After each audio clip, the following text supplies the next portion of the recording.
Doing Weird Wednesday unusual openings. I'll try to talk over the helicopter. It's not enough that we have the ambulances constantly, but there's now police helicopters. Very important to have police helicopters in Hungary. Absolutely essential. Anyway, we are going to be playing unusual openings, Weird Wednesday, 5+3 through 7+3. Yeah, I mean, it's not like it's a big city filled with crime like a major metropolitan American city. I just don't think it's as problematic. But anyway, on to chess. So, Derndatch is here. What's up, man? What happened to Serbian Santa Claus? Apparently he got turned out too. That was kind of a shock. You know anything about that, Derndatch? What happened to him? How he got, suspected of being a cheater as well? It's like, I don't know. I never ever thought like there was anything funny about his game. What was he like, completely not real or something? Or how the organizer and someone at Budapest Spring Festival allowed someone under 2200 to play at the tournament? Well, I was kind of thinking the same thing, Derndatch. Like, they misrepresented some stuff about that tournament. I really thought it was going to be, the open section would be 2200. You know what happens? It's like a political organization. At some point, so you got a time machine. That content is currently unavailable. What the hell just happened? Something weird happened to my... I think we're still streaming. Something weird happened to my Twitch channel. Let me just see if I can get it back here. I clicked on something by accident. So, the Budapest Spring Festival I just played in, the organizers did a lot of weird things. Like, they had, first of all, they had like Li Chao on the list from the beginning, which I thought was just likely just a scam to attract people to play by putting this famous player on the list. I don't think that Li Chao was ever seriously going to play. And the second thing is that, like, until near the end, they seem to have like kept a limit of like close to 2200. But at the end, there was like a free fall, and all these people like registered under 2200. I could understand like a few exceptions for people who had been over 2200 like all their lives, or some old masters or something, or titled players, but yeah, I really wouldn't play again in that tournament with my current rating. It was pretty bad. I lost 20 rating points on draws. There's no excuse, but my opponents were much stronger. They were much stronger. What I need to do if I want to play a tournament and I have under 2200, well, I mean, you just need to like kiss up to the organizers or something. You got people who are like involved in the chess federation. I mean, involved with different teams. They make exceptions for one person, then they have to make an exception for everybody. So they just like lowered the entry point to 2050, and I ended up playing all these 2100s. It was a disaster. My kids, I played like 5 little kids. Anyways, just better for me to avoid playing those rated players. Alright, so little kids should stay away. I need to play old people. I got no old people. As I said yesterday, the problem was, like, I never had a negative score. So the people that I was playing had reasonable results for the ratings. All the weak players were, like, on negative scores. So I needed to have a negative score to play with a weak player. It just wasn't possible. Alright, guys, let's get started. Morales is here first. And I'm going to take the subscribers. So Morales, Tushar, Nefedov, and Soltigo.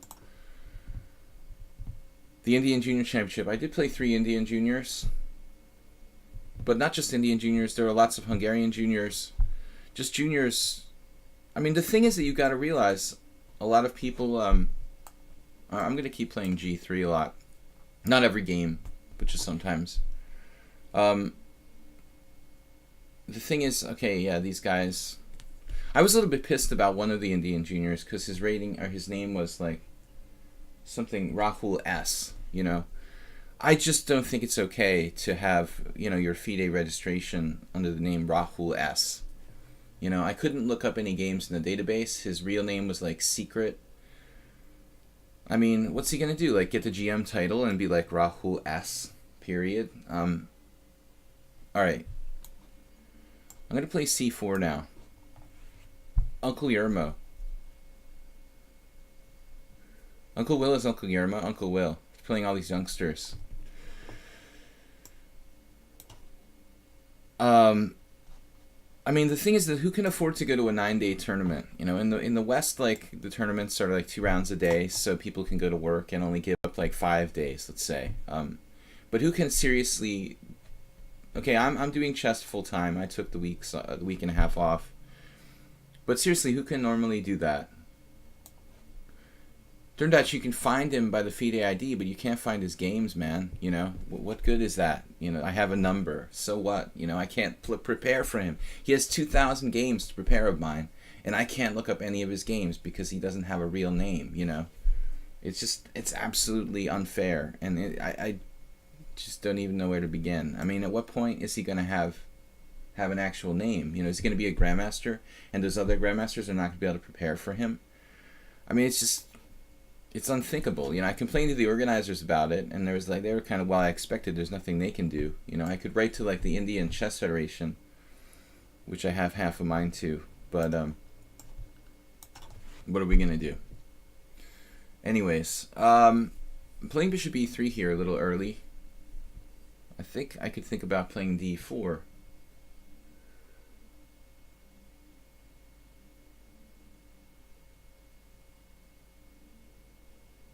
Yeah, let's go for it. I don't think I've ever played this barcode players in StarCraft. Dude, his name is Rahul S. It doesn't, I don't know, ChessBase doesn't pick up many games. I got 10 games when I looked up his games. He played in Barcelona with a different name. I mean, they forced him to reveal his real name or something like that. It's not that relevant now, but I really think, like, at some point, someone's going to force him, you know.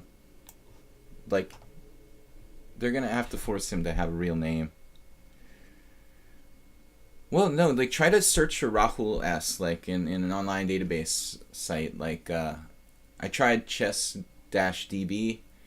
It kept bringing up, like, other people who are, like, Rahul something. It would make this, like, shortcut. So it's, like, almost like they're doing it on purpose. He's doing it on purpose. You know, maybe, like, he got signed up by his chess coach when he was 6 years old as an S, you know, and then he decided, oh, well, this is actually a pretty good thing. You know, nobody can look up my games. I'm going to leave it like that. I could just be William P, you know. But it didn't really matter for that guy. You know, I got a winning position against him. I should have won, but I got an unnecessary time pressure. I've got, like, nothing here against Morales. I thought I would have something. I have absolutely nulla. I guess I should have taken with my bishop on d4. And I forgot to play an unusual opening. Usually we're playing troll first game. Sorry, guys. It reminds me of, like, Prince or whatever, you know, the artist formerly known as whatever. Alright, we forgot to play the unusual opening. I got distracted. I have a slight advantage. Well, let me know where it is, because I don't know where it is. I don't agree, Morales, that I have a slight advantage. You traded queens and you have a queenside majority. I think that's already, like, I'd rather be black here, probably. Queenside majority with your bishops pointing toward the queen side. There's no way the white has a slight advantage here. I guess this is just bad, playing d4. I tried something experimental. G3 is not unusual enough. No, G3 is a transpositional tool. It's not an unusual opening. I'm just trying to transpose people to different situations where they're not, like, their opening repertoire isn't well designed, let's say.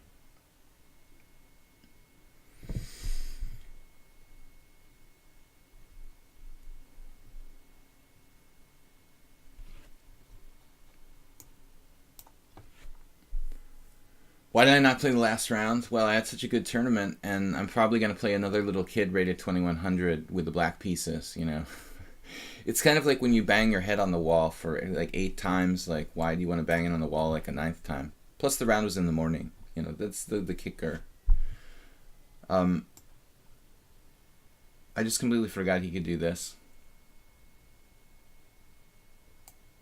I forgot he could play c5. So now Now I'm probably fighting for equality, but it should be equal.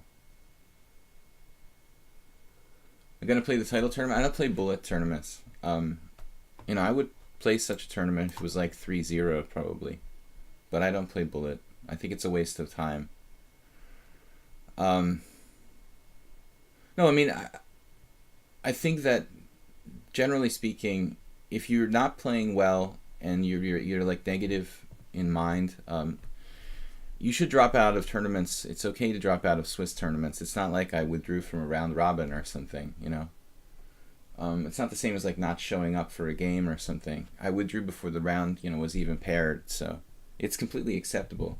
If I was getting paid to play in the tournament or something, I couldn't withdraw. You know, I'm not going to be like Hu Yifan, you know, and play in Gibraltar and get like an appearance fee, and then like not play a game or forfeit a game or something. I think that's really kind of bogus, you know. But if you're just like a customer, which I am, basically I'm a customer. I'm paying an entry fee to play in this tournament. By the way, Morales played this extremely well.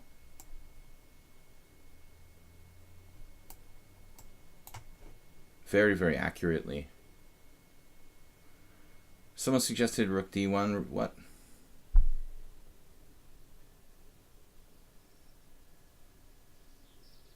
Yeah, the St. George is good.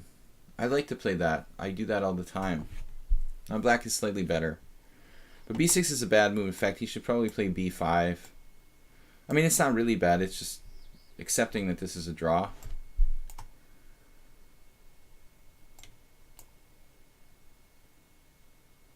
This is another bad move. I mean, actually, no. No, bishop f6 is probably okay.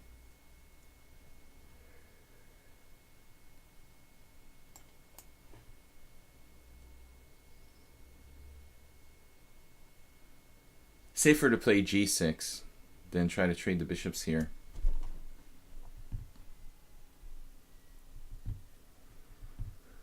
StarCraft? I never played StarCraft. Alright. Probably I would like StarCraft, but there's only so much time in the day. Alright, Morales, king e6. Got better king here.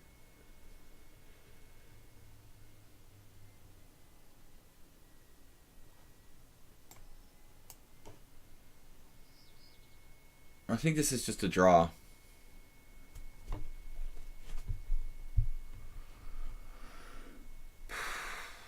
Alright, forgot its weird openings today. So we'll be back to that next game.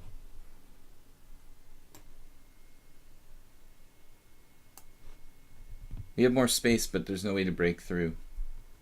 Dark Piece just subscribed. He subscribed for 4 months in a row. That's awesome, Dark Piece. Thank you. Quietly subscribing there.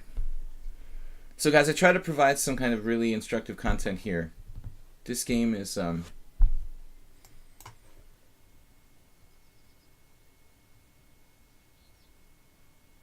just gonna offer a draw. This is just a draw. I mean, either side can conceivably lose, but there's no way to break through.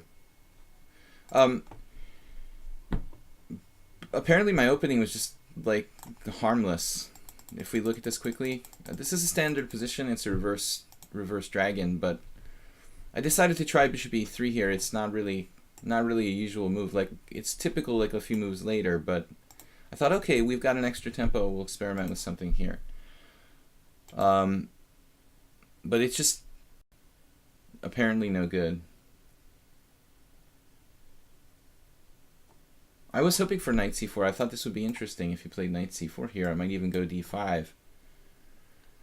Kind of a weird position, but it's just too equal. Surprisingly, this has never happened. It's just equal.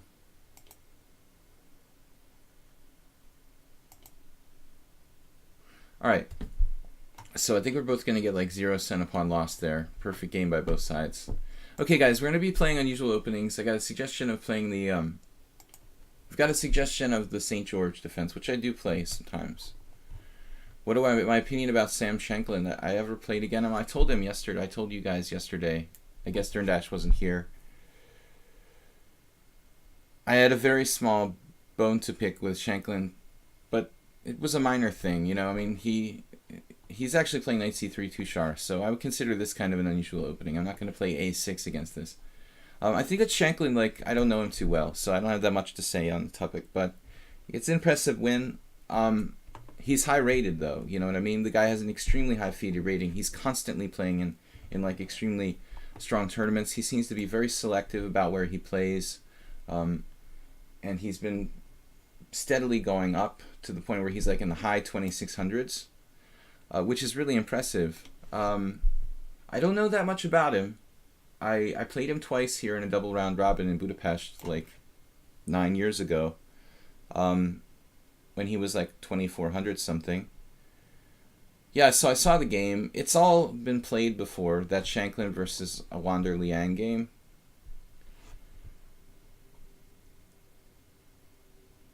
Yeah, that's your variation. Okay, here against knight c3, well, I'm not going to do anything out of the ordinary. We'll call this an unusual opening. He's playing knight c3 on move 1. d5 is the best move.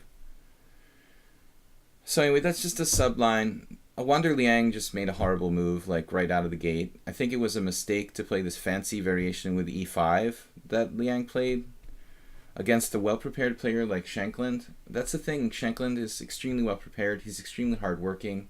I think the kid just didn't, you know, think too much. If you're going to play something crazy like e5, then you should be really, really prepared to the gills, basically. And like, the dude didn't know what he was doing after like 7 moves or something, you know? So, I mean, he was like strategically lost after 9 moves. That's not, you know, a real grandmaster, that shouldn't happen, you know? So, sometimes the kids get a little bit carried away. And I don't know. I mean, Shanklin was, after 10 moves, he literally had like more than a pawn advantage, like strategically or something in that game. Alright, what to do against Tushar here? He's playing knight c3, e3. I think we should just play like carefully. Yeah, it's the first response to the engine, but if you don't understand the position and you don't analyze it deeply enough, that means nothing. You know, you're playing e5, it's a very sharp move. You're creating a very open position. But just regurgitating one move of the computer isn't enough. I mean, he has to analyze the position very, very deeply. So, Shanklin had really studied the position, whereas Wander Liang just looked at a line or two and regurgitated what the computer was doing without understanding what's going on in the position. I mean, that's not good. Okay, here I think the d4 is interesting. Anyway, let's focus here.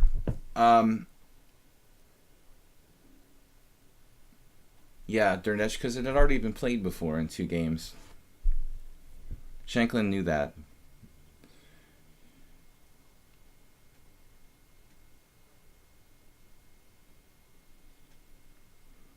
Now knight f6. This actually reminds me of something I was looking at recently.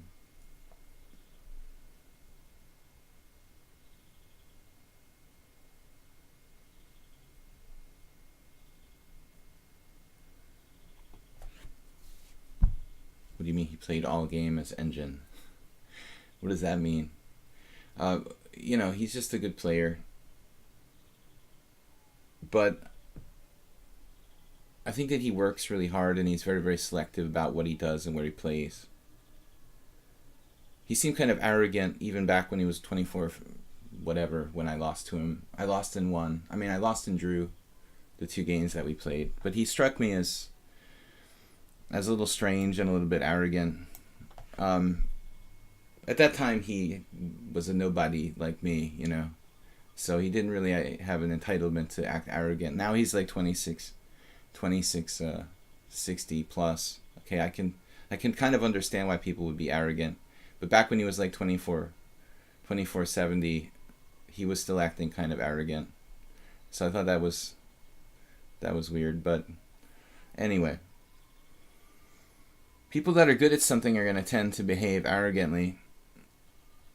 But I didn't really like him, to be honest. You know, I don't hate him or anything. He didn't strike me as a guy I'd like very much. So here we're sacking the pawn temporarily, but we're getting it back. That's alright. I have to take. This seems relatively equal. There's always like a bishop coming out here. It's also possible to put the bishop on g2. A new monster on the IS Olympiad. Well, I don't think there's anything new about him. I mean,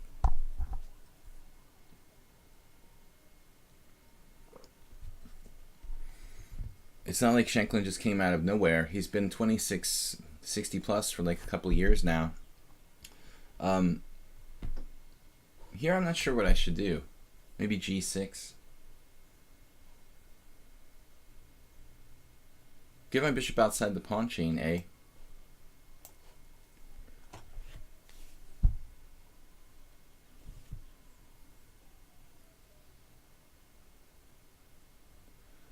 Durdach, I don't know what you're talking about, like better. I was never better against Antal.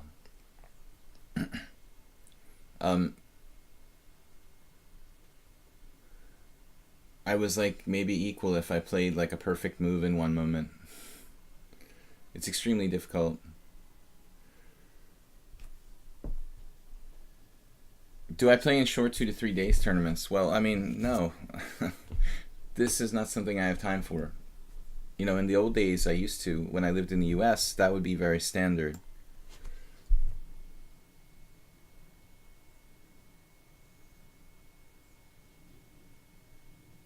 Oh, versus Perlstein. Oh, that's a very old game. I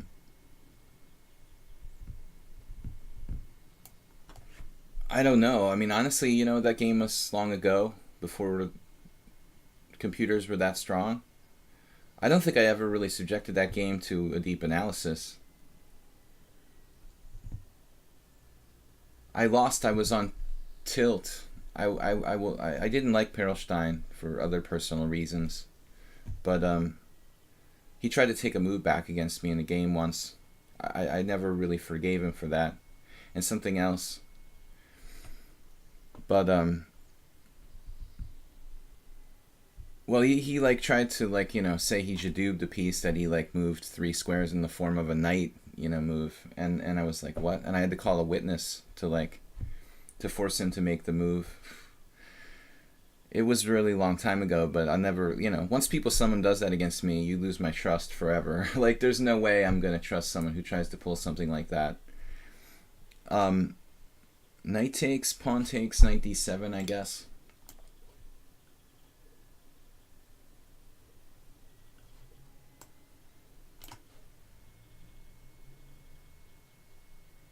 I had to call a witness. Well, I mean, you know what I mean. Like, I had to actually have proof that someone actually witnessed it. They wouldn't have believed me.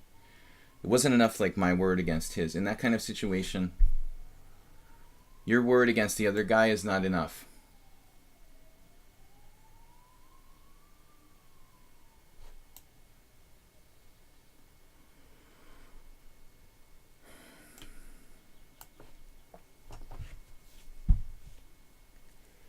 But anyway, during that, you're talking about a game from like 15 years ago. I don't recall the details. But it's relevant because I played the same variation with with black against one of the similar variation against black against Antal a few days ago.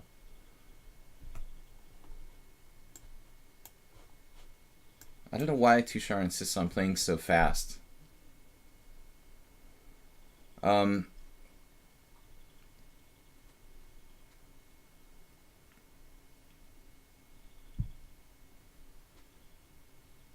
was just an ambulance now, GG Helis. You didn't hear it? Alright, where am I going to put my king now? c7 would be nice. And then if knight g5, you know, he's losing something. But on the other hand, like, I may need to keep my f7 over protected.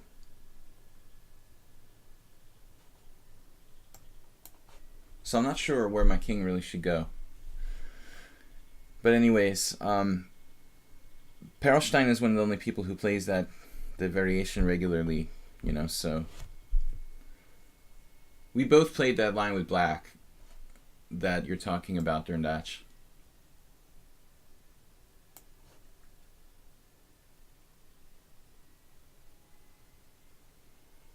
But I had the thing where I just like maniacally wanted to beat Perlstein. I had beat him like the first 3 times we played. 2 times for like first place in a rapid tournament. And in that game,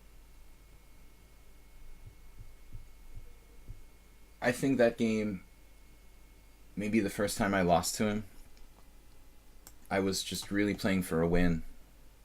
But I went too far.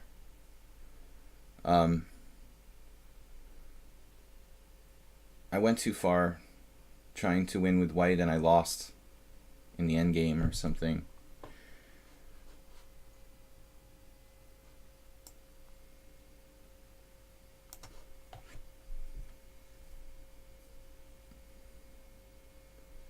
Okay, this was actually a Dunst opening. We're gonna try to play all the games in some kind of unusual openings today. The first game, I forgot about it. I do that sometimes.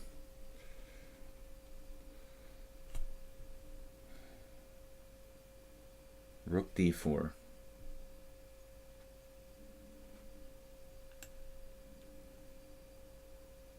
This would actually be a mistake.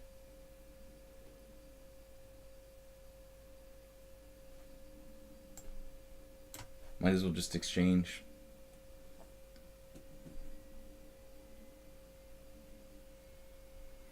I probably have better ways to play this.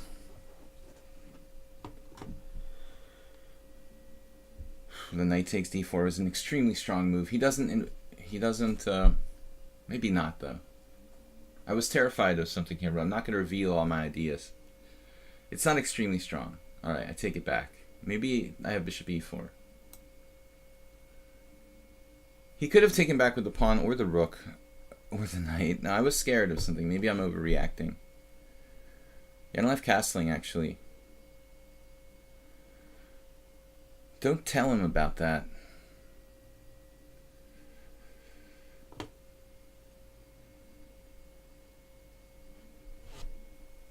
wonder about like g5 at some point. It's kind of weakening, and I can't do it now.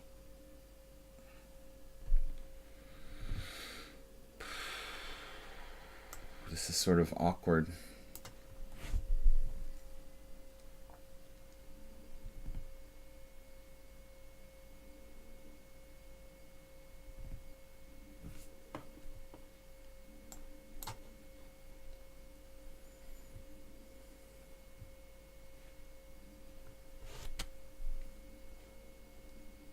I like how this book was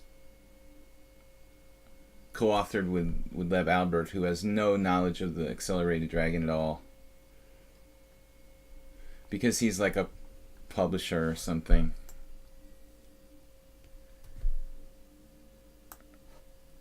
I guess he'd written other books.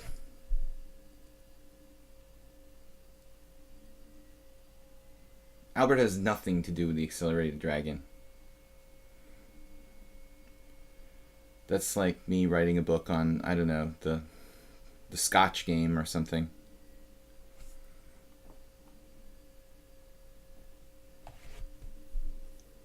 But I guess he's collecting money for it.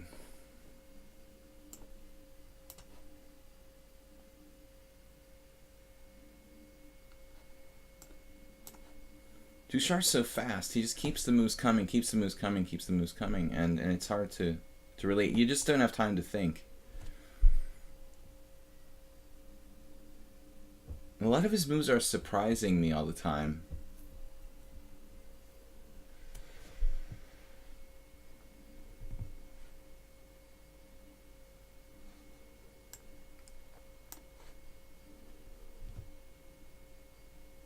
Yeah, no, I think the Panjwani book would probably be better. The Albert is... Gingy and Albert, it's just a watered down. Albert is kind of a snake oil salesman.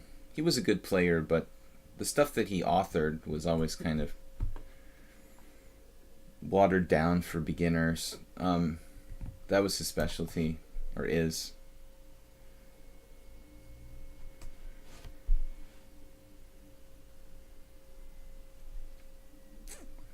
Not to take away the fact that he was a good player, but his main focus is on making money. You know, he doesn't really care about like writing really high quality content.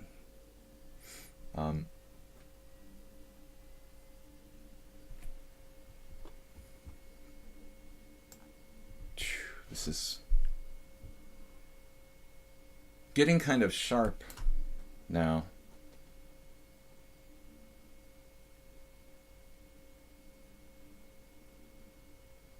So I have to just take and draw. I mean, his knight is so strong. Try to play for a draw. I mean, what am I going to do?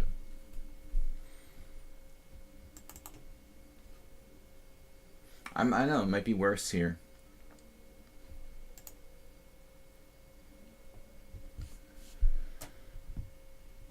The computer says it's like equal. But if I don't take on d4, he's threatening rook e1. I wanted to play this, but I thought I was worse after rook e1. Apparently, I missed something. Darn. So I shouldn't have offered a draw. I should have played bishop e5. I hallucinated he had rook e1. You know, I'm thinking he could take here, but I have bishop takes g3 and I'm on his rook. So bishop takes d4 is a very bad move. Even bishop e7. I thought this would be better for him, but my king is better. No, this was a bad judgment. I shouldn't offer a draw. I shouldn't take on d4. I guess after taking on d4, I might as well offer a draw. But the point is, I shouldn't take on d4. All right, I'm a little distracted. Too many questions from Derndatch during the stream. I can't concentrate on the game.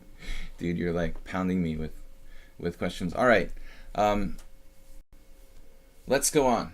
All right, next game, Nefedov is up next.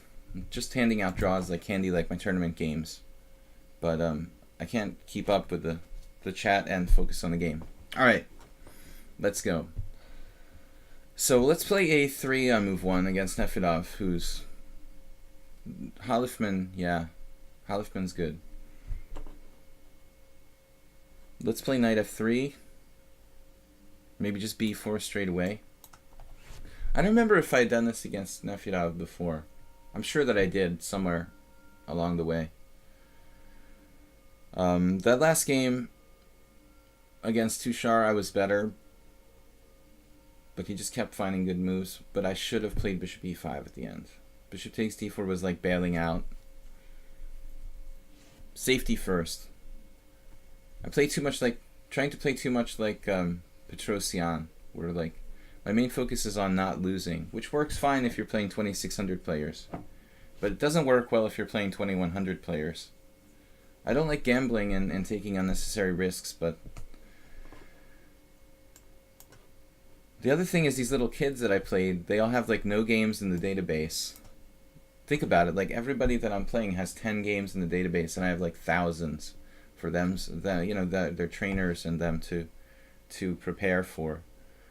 Maybe I just have to like play like completely unexpected openings or something. I mean, what am I gonna do? You know, like I can't just keep playing what people expect me to play when they can prepare and like I can't prepare for them. I was thinking like just have to come up with totally new stuff or the whole new repertoire for little kids, a special little kid repertoire. Maybe that's what I need to do. Okay, Nefedov plays a solid setup here.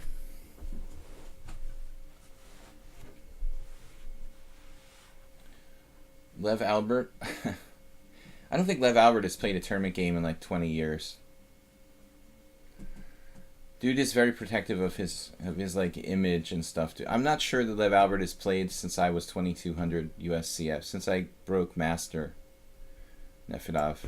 He probably retired at the age of like that rating of 2539. I recall seeing him play in the New York Open when I was, the last time I saw him play was probably in the New York Open 25 years ago. So let's say, you know, he probably retired in his late 40s with a 2539 rating. But he's not getting credit for playing 2500 at age 73. He's like Susan Polgar. He hasn't played a rated game in 25 years. So we can't credit that. c6. It's not like some players really keep playing. Holmov was playing till he was like 80, literally like playing the Aeroflot Open. I don't know what to do here. I'm a little bit worried about this like queen b6 move, to be honest.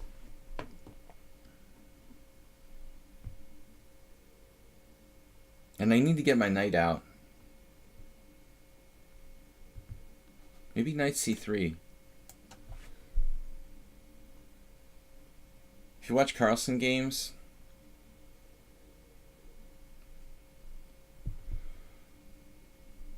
Carlsen has never been focused on the opening.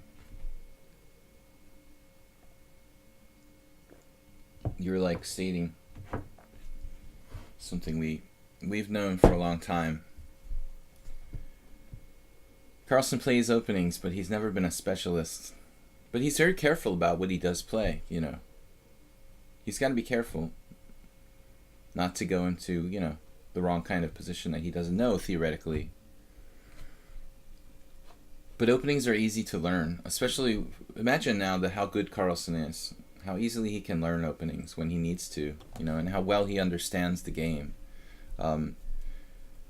This is a good time for Carlsen to start learning openings. Probably. As good a time as any. But that's why I was laughing when I played this little kid last week who knows like 18 moves of theory and a Sicilian, but can't find a tactic, like a simple tactical win. I mean, the teachers are teaching him the wrong thing, you know. His trainers are teaching him to memorize moves in the opening. Or at least somebody is. Maybe he is. I don't know. Maybe he's doing it himself, this 11-year-old kid. But it goes against the classical Russian school of chess study. I think the opening is the least important phase. I mean, you need to understand the principles of the opening, but as far as memorizing moves, I think that's not necessary and possibly like a big waste of time.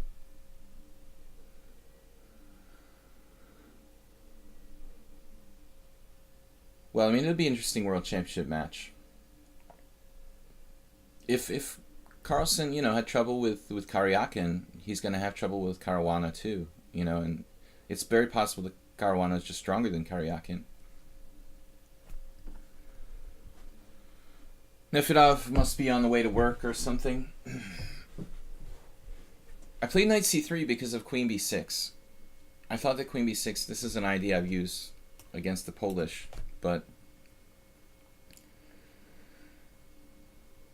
yeah, I mean, the Russian style, Yermolinsky's always talking about, you know, every Russian school kid or whatever. So the basic principle is that, yeah, the end game is first, and basic principles are stressed, not, you know, strategic principles and tactics too, but not memorizing openings, you know.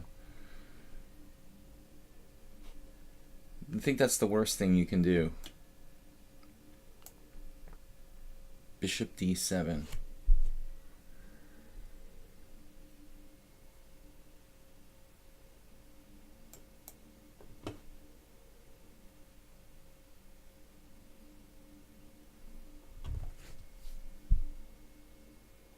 I know that Nakamura hasn't been right lately. You know, you can tell by his results. Something's not okay. I mean, you know, he's just not on. I mean, he's not focused, or he's not into it, or, you know, everybody goes through those phases. But Nakamura's not fully there right at the moment. You can pretty much tell. His results have been very kind of mediocre at best. Maybe he has more important things in life.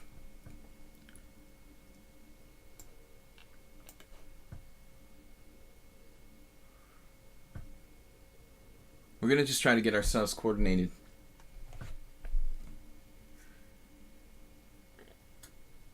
Bishop takes b5, bishop takes f6.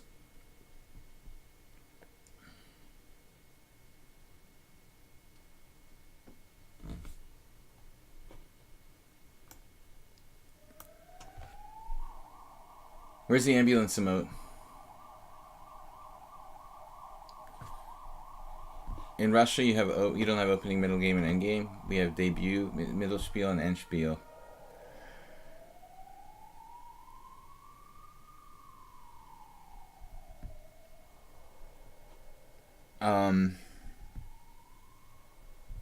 Tempting to play like bishop d3 here, but he might even play c4. I want to do some kind of very primitive attack on the king side. It looks like it might work, like g4, but nah. Let's try to be realistic.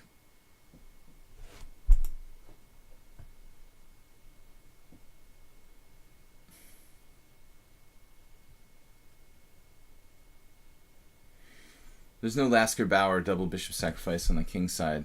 I just need to focus and develop. Maybe even knight d3. Going for e5 is interesting. How am I going to defend that b5 pawn, though? Becomes an interesting question. Maybe I should play a4 before it's too late now. Pawns should protect pawns. That's what Nick DeFermian told me. I was already like a FIDE master. I was like, wait, really? I never heard anyone say that before.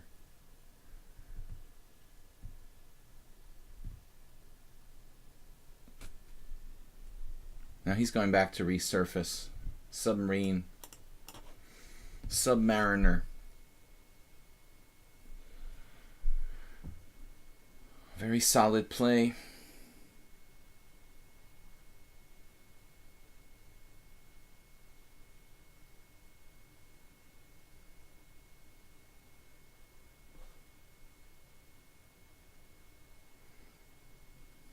All right, let's just develop.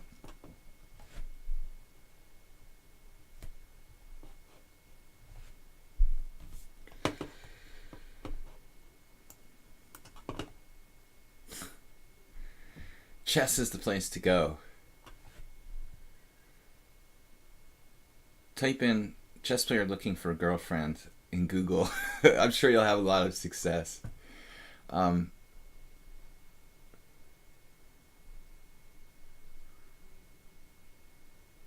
Maybe knight d3, knight e5, I was thinking. It seems like I'm wasting time here. I never could figure out what to do with my knight on d3 going to e5.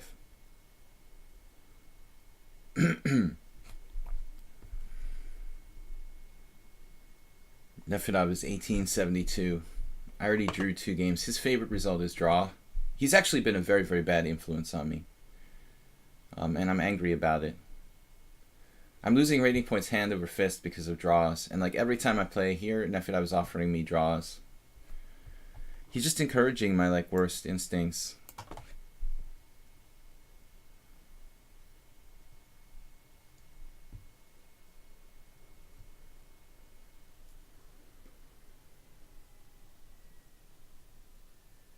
He's played this really subtly. Reorganizing all his pieces. Now I can break the center with d3.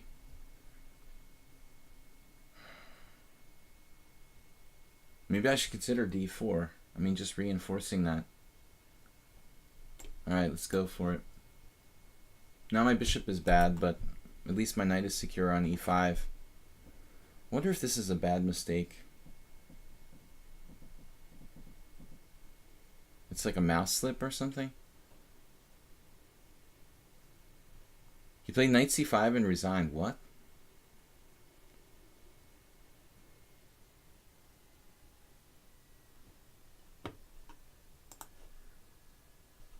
You don't have to resign if you make a mouse slip, Pablo. I would just like give you a take back, you know. It's a casual game. The computer says he's better. I mean, I guess d4 is wrong. I should just go with my instinct and play d3, but I don't think I have an advantage here. I was actually... Let's see. Knight takes e5, knight takes e5, queen c7. Very natural move, for example, and black is better. I was thinking about this suggestion of the computer.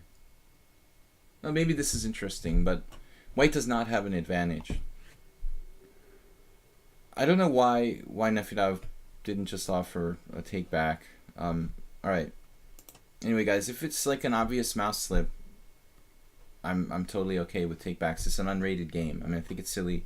One take back anyway. Like, if it's a clear mouse slip situation. I'm gonna play Morwa next. If you guys are subscribers and I don't realize it, let me know. Only Stupid Names is actually a subscriber. And Morwa, if anyone else is a subscriber and I don't realize it, let me know.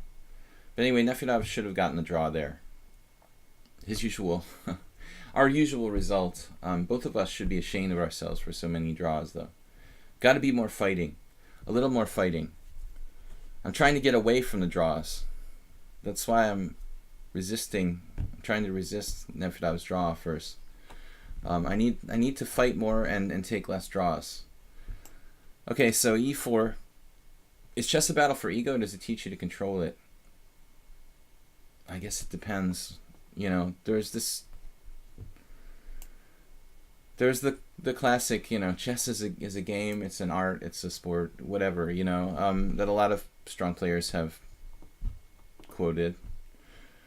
And I think it depends on your perception. If you view chess as like an art, you know, you can be quite a strong player. You're probably going to be less likely to be as high rated as the competitive sport-minded people. But I've known some artistic players who aren't that competitive who are extremely, extremely strong. I mean, it really depends on your perception. But is it a battle for ego? It doesn't have to be. But obviously, Kasparov and Fischer and other people have proven that ego, you know, is an important aspect. I felt like lately I've been like way more chill about my ego and not being as cocky in the past years, and that's probably one of the reasons why my rating has dropped quite a bit. Like not wanting to win as much, winning not being as important to me or something like that. Bishop g4. So this stuff with the this stuff, I'm calling it, with the queen d8, you know, I haven't really studied.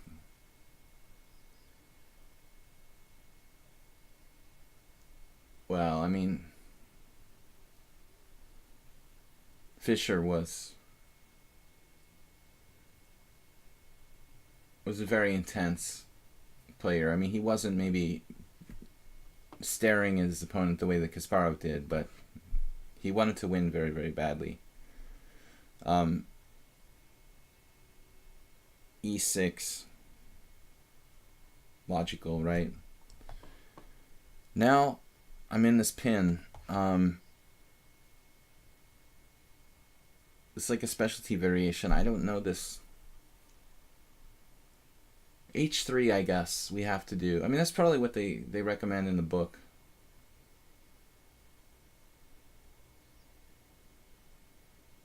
I would assume, you know, h3, bishop h5, g4, bishop g6, knight e5. I mean, it's very similar to some other lines. And the safer move is like bishop takes f3.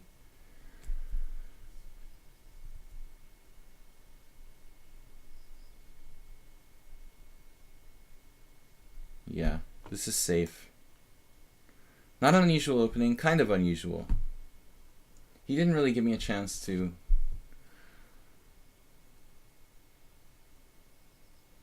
We could say the queen d8 Scandinavian's a little bit unusual, but not really. I guess I should have played something else.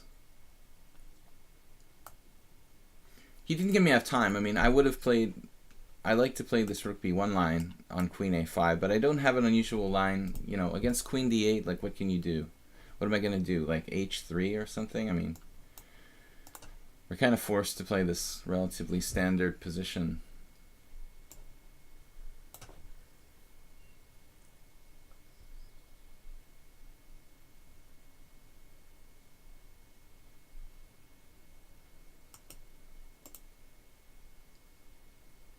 Dude, Kasparov is nasty, man. I didn't mean Tal, you know.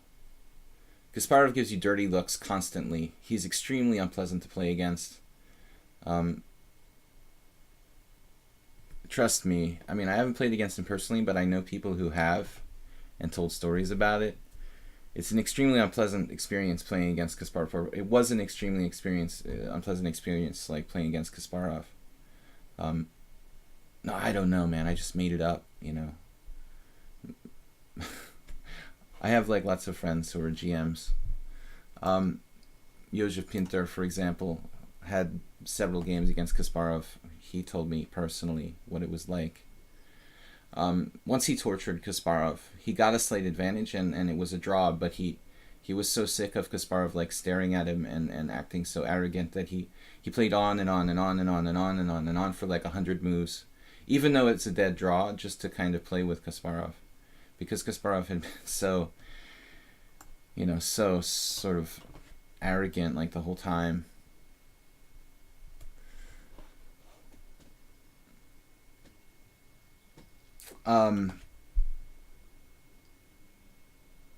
But Tal, on the other hand, wasn't a nasty person. You see, that's the thing that's weird about it, you know. Tal is famous for this, like, this mad wizard gaze or whatever, but he was actually a really nice person. I mean, Kasparov not, you know.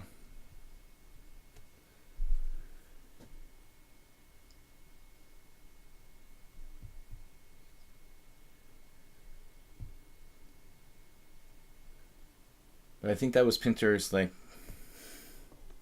favorite moment of his chess career, like getting to kind of like make Kasparov play and play and play without agreeing to a draw. This is looking like White's getting some attacking chances here. Yeah, let's just go.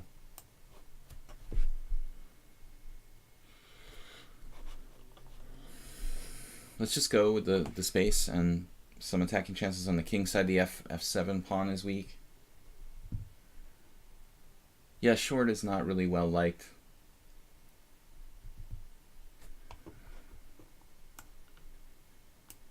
Alright. The olive farmer. I never met...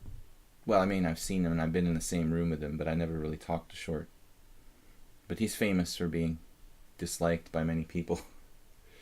Once I watched Satovsky play him, and obviously Emil didn't like him because they were playing on the stage at the Isle of Man and years ago, and the Satovsky, every time he took one of Short's pieces, he wouldn't like take it and put it on the side of the board. He was like capturing them and dropping them off the side of the table onto the floor as a sign of like disrespect.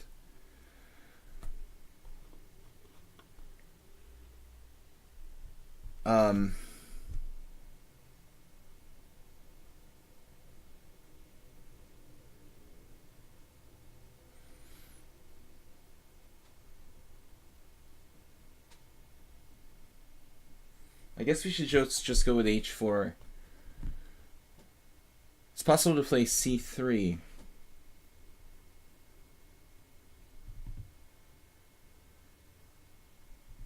Keeping my white square bishop alive at all cost.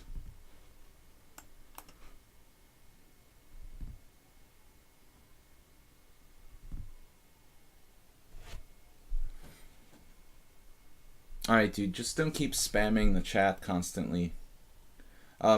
We've got to play c3 to guard the b4 square, and the white square bishop gives us some attacking chances, but this isn't so easy.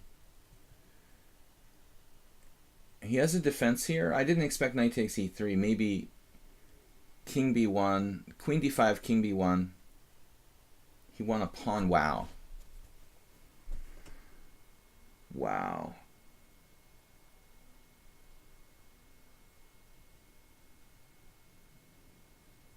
This is an extremely dangerous move by black.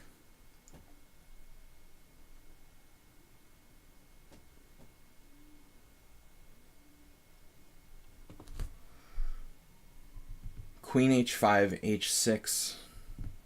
We have some compensation. Queen h5, h6. Alright, dude. You gotta stop constantly spamming. Alright. Queen h5, h6, h4 maybe. h4, bishop h6 is the problem. Queen h4, actually bishop h6 is possible too. The bishop is a good defender. I have some compensation here, but black is a pawn up. It's a good game.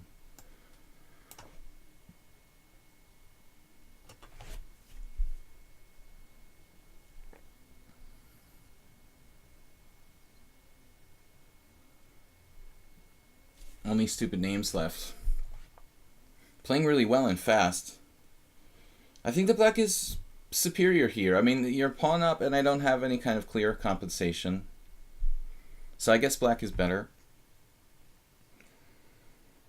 It's an extremely dangerous style of play, though. If you're not precise, you're going to go and get in a lot of trouble here.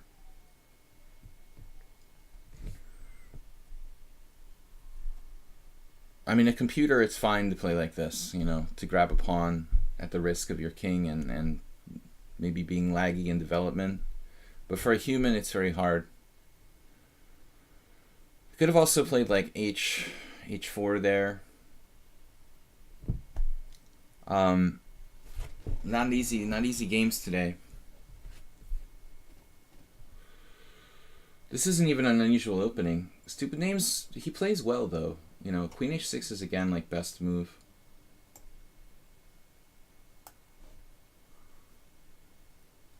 Now knight d5, rook g3. I can move my king.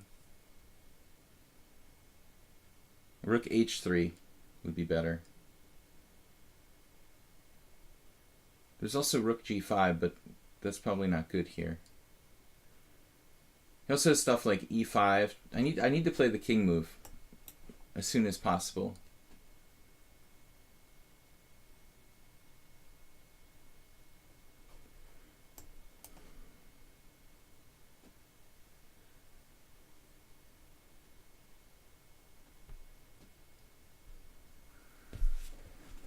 Man, but if every like 1600 was as good as Only Stupid Names left, I would be a lot lower rated. Man, he's tough. Very, very tough. It takes a lot of courage to grab a pawn like that. I didn't even consider it, you know. I thought like bishop takes g5 wasn't even in my my candidate moves list because it was so risky. All right, I got to get out of here. But now his queen is cut off. You know, this is a difficult position. With his queen basically boxed out. Although I can't trap it physically, it's very much out of play.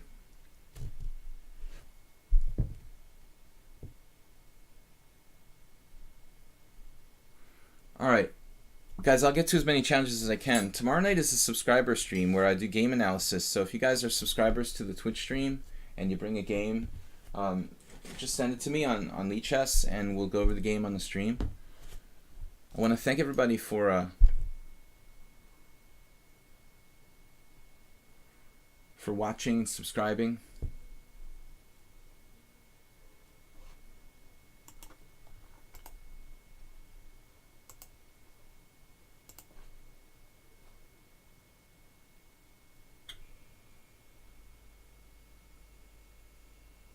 E4 makes some sense, but then he has knight f4. C4.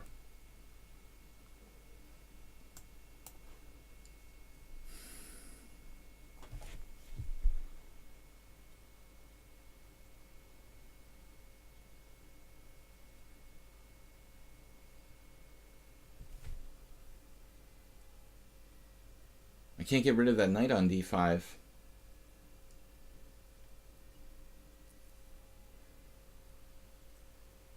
Rook e7 is another excellent move.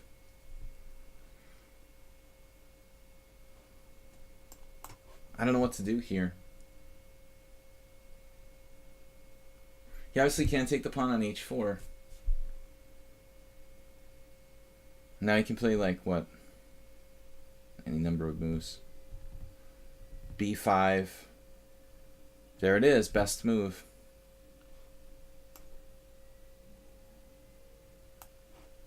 Finds a lot of good moves.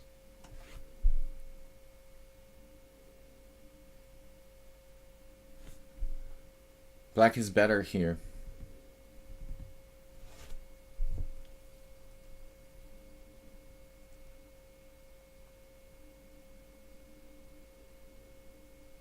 I think this is a master strength game by Black. He's really played very, very sound, very correct. Absolutely.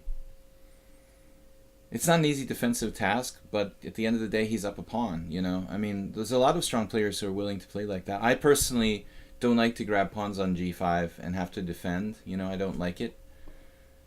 The actual task of defending this sort of situation, but b5, a5, best moves. Now I've got, like, to play rook f1 or something.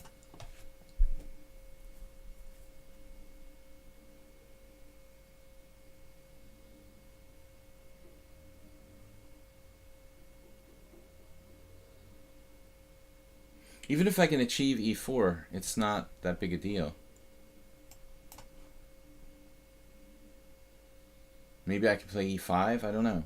What do I do next? Is e5 really good? Now he has knight c4 coming. Or e5. I feel like I should just try to hold a draw here. Now he's protecting his rook on f8.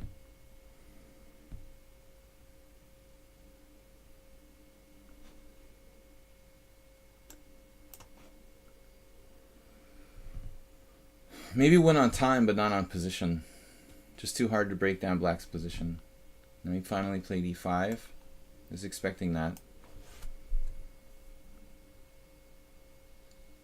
He just lost on time, but basically Black played like a perfect game. I mean, I don't think that he made any mistakes.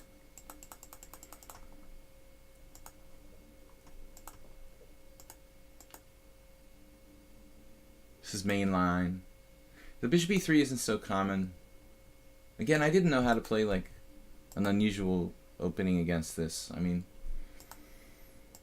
what are you supposed to do? You know, it's all like pretty standard, it looks like. Most people castle kingside here, but I thought castling queenside is more aggressive. I don't know the theory, I'm just making this up. It's actually one game until g4. Hushenbeth versus Gleck, 2012. Gleck's rating is really low. Okay, I could have played king b1 at some point here.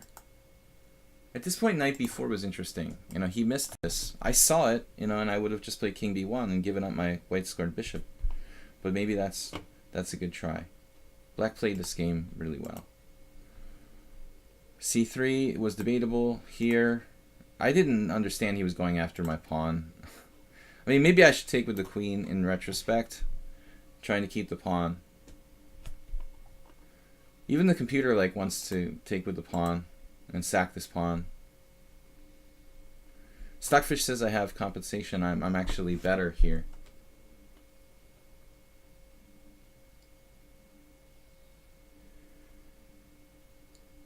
You've only had one inaccuracy, only stupid names left the whole game. And you played like a 17 cent pawn, like with no mistakes, only one inaccuracy. I had 2 inaccuracies apparently. This is unclear though. I mean, you have compensation. I have compensation maybe, but I'm not convinced about this. I don't like it that much. In the final position, you're just better. I mean, I'm down a pawn here, you know. That was an impressive game. All right, next, let's see. Morwa is a subscriber. Yeah, we had a game. One of the guy cheated in my tournament yesterday. The winner of the tournament was not winner, but one of the leaders of the tournament yesterday was a cheater. He played a 3 cent-pawn loss game. That's the first time I'd seen anybody get a 3. I think. Seriously, I did not run into any 3s.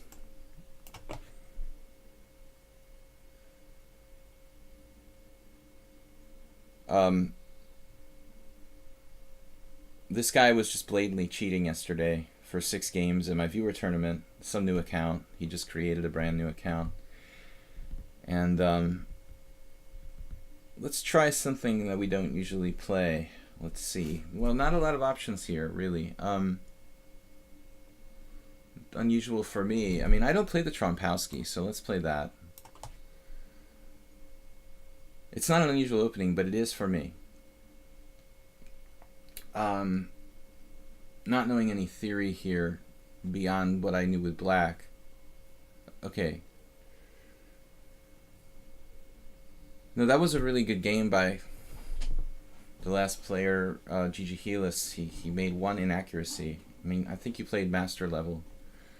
E6, E4 is the main line here. This is not really unusual opening, but we gotta play something. All right. I'm forced to capture on F6. Karpov used to play this system with black. I actually played this with black for a while.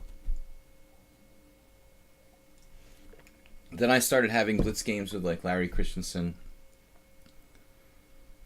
And against Larry in particular, I had trouble with white playing for F4.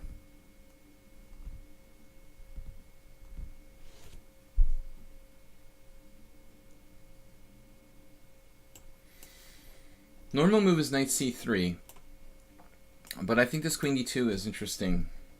Maybe as like a little bit to get the opponent out of his known book. Switch up the move order a little bit. There is knight c3, bishop e4. Then also sidesteps that.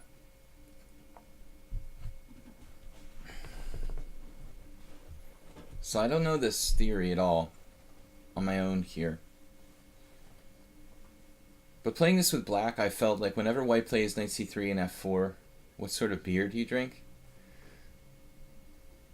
Lately, it's been Pilsner Urquell. But no beer in the morning, Morwa. No beer in the morning. Only in my evening streams on Tuesdays, Thursdays, and Sundays, maybe. It's not essential, though. I'm not like... I don't have to drink beer. I'm not addicted. Queen d2. Once John Fedorovich tried to kill me because I took one of his last beers.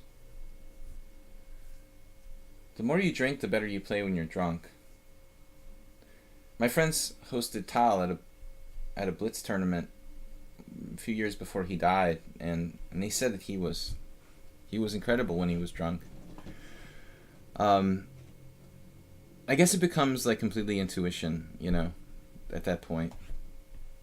The same way that drunk people can like walk home even though they're completely intoxicated, they just remember the way, you know what I mean? Subconsciously. Alright, so d5. I mean, e5 feels like the right plan here. It's a kind of French.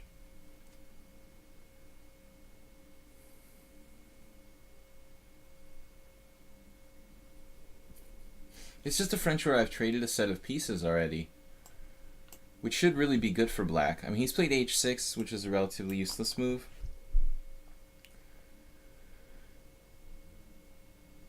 But the French player, you know, trading a set of pieces should relieve his spatial disadvantage. That should be quite a good gain, basically. And now I'm concerned about the position of my queen on d2. My queen on d2. Let's see. Okay, pawn takes pawn is going to be a problem now. So, like, what do I do?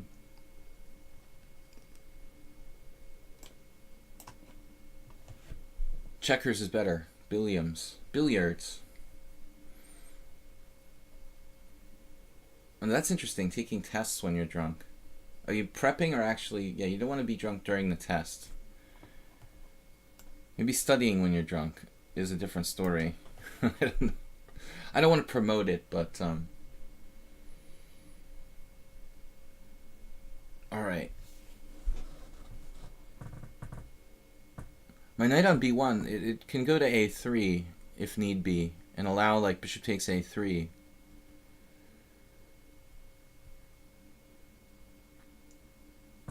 But black is playing quite logically here.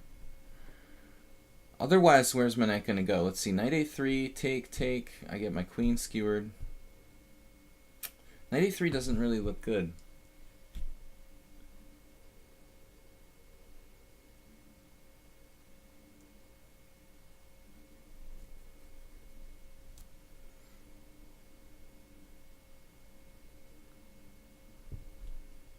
It would help to know what I'm doing a little bit better.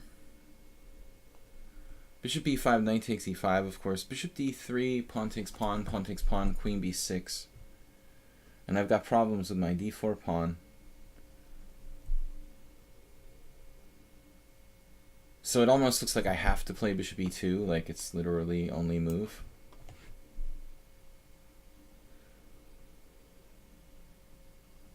Billiams.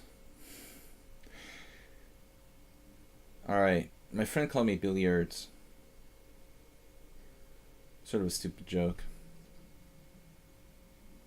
But you know the friends that call you the stupid names that you just kind of let them do it, and over the years it's annoying, but you let them do it. Stupid jokes. Bishop e2, take, bishop b4, knight c3. You know, he's got nothing special, but his position is extremely solid. So I respect Black's game here. You know, he also has g5, French breaks. Like, this g5 idea is actually possibly very strong in this position. If you want to get dynamic, you know, this might really be a kind of fun killer. I guess I could take it and try to get away with it. Would probably be the only way to play. But no, it's just bad. I mean, take with a knight and bishop h6, and I can't even play h4. Now maybe knight a3. Nope, that's still bad. Unless you want to play knight a3 and then take with a knight on d4. It might be the lesser of the evils. I guess at this point I have to castle. Now g5 has different problems. I can actually pressure down the file. But Marat just finally gave up the tension, and that's good for me.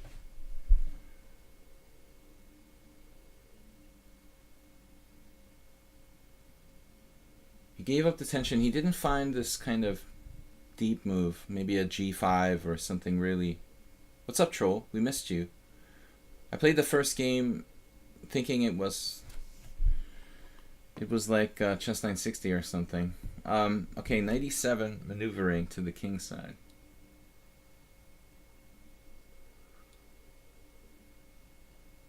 Well, basically, Marois is playing defensively here. But maybe I should consider a3.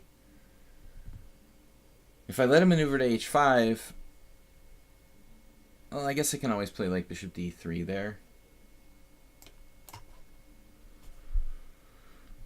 He's going to save his bishop. I mean, maybe he doesn't intend on giving it up, but rather he'll play like knight f5 and then bishop d3, and I'll take out the knight on f5, but he'll conserve the bishop. It'll go back to e7, or no. Well, this changes the whole scenario quite a bit now. I mean, queen b6, I didn't expect, because it's still not that bad for black. a3, take. He's got a different plan. I feel like I need to get rid of that dark squared bishop. Okay, the position is pretty level, but I have a small space advantage. At the same time, it could be that I have nothing. I was expecting to trade and play bishop b5 there, equalizing. This may be fine too. Fact of the matter is I probably don't have a real advantage here. It's like equal. Missed you, troll. Missed your subscription. No, I'm just kidding. Alright, b4. Grabbing some space. Does this even help? No. It probably just weakens my position. Okay, his queen is a little bit awkward.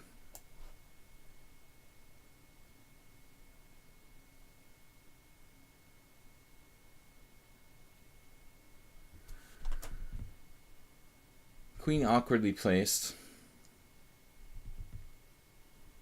But objectively, no, I don't like putting more pawns on that color. The color complex. a6 is kind of a concession for black. Placing more pawns on white squares. Not really optimal. However, you know, maybe he's still fine.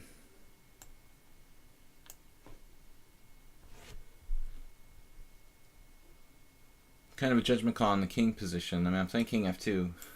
If he plays b6, as I anticipate, I mean, my king is not going to be in any danger.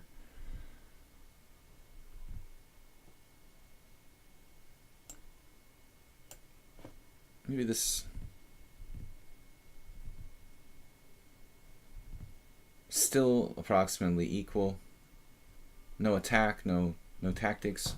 He's playing fast too. We've had really tough games today. Why am I always like behind on the clock? Even when I have a better position, you'd think like... You think if I had a better position, it would be easier for me to find moves, you know? I mean, now he's getting really passive. We've achieved something here now.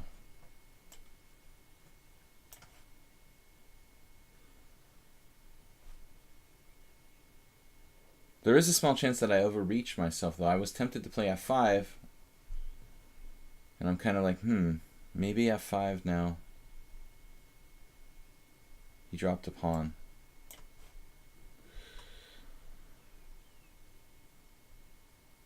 Well, fortunately that bishop is not trapped. a4, nope.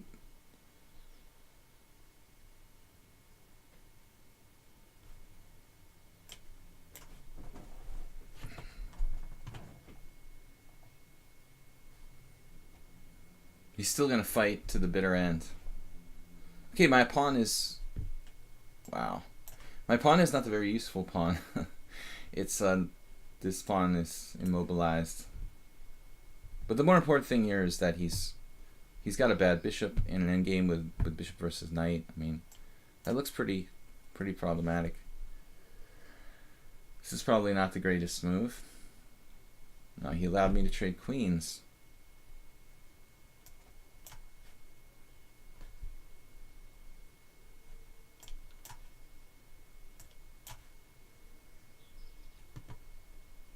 Whoa.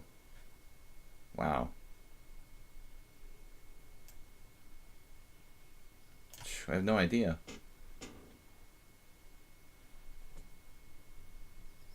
Man.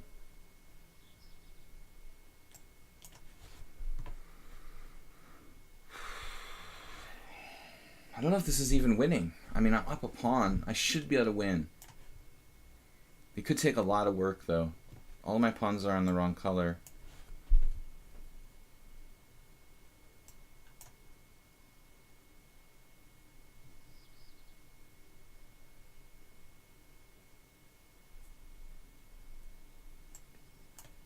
Now it looks pretty clear.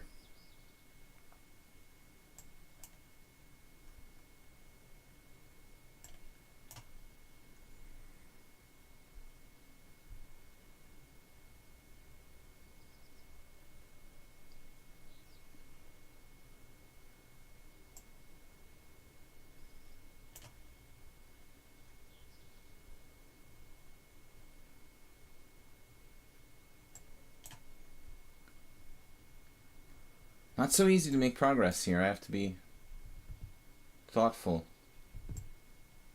Dude, draw? What? You're down 2 pawns in an ending, Marwa. You gotta be kidding me. With the pawn on b5. That's a bad joke.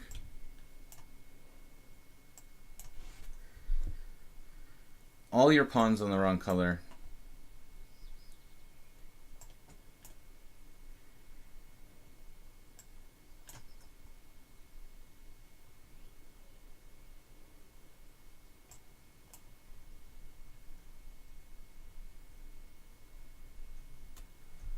Pretty hard to defend this. That's another one. Another one bites the dust. Yeah, that's it, man. That's a lot of pawns. 3 pawns. He offered to draw.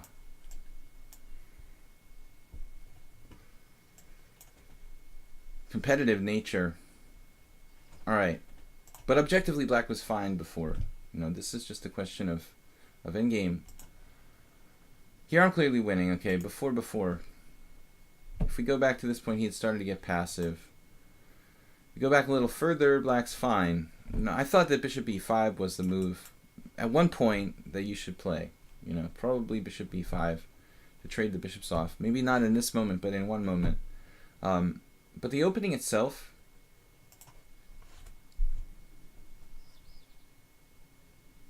the engine doesn't like queen d2. I guess we should stick with knight c3. Computer hates this move. Queen d2, d5, e5, f4. Black is just better. Black has a big advantage. There's a game here, Schenk versus Klaus Bischoff from 1998. Jeez. It's a pawn down. I've got so many problems because of this stuff. That's amazing. So not to repeat. Anyway, queen d2, I have to be more careful if I play that move. This is bad. This is bad.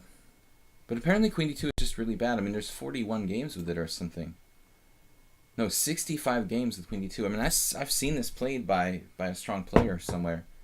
But it has to be... Look at the engine, man. It's like negative 0.5 for black. It's a half pawn better for black after queen d2. I am never playing that move again. Now it's coming back to reality, okay? Point 1. c5 is interesting rather than d5, trying to open up the dark squares. Okay, who's next? Troll in a roll?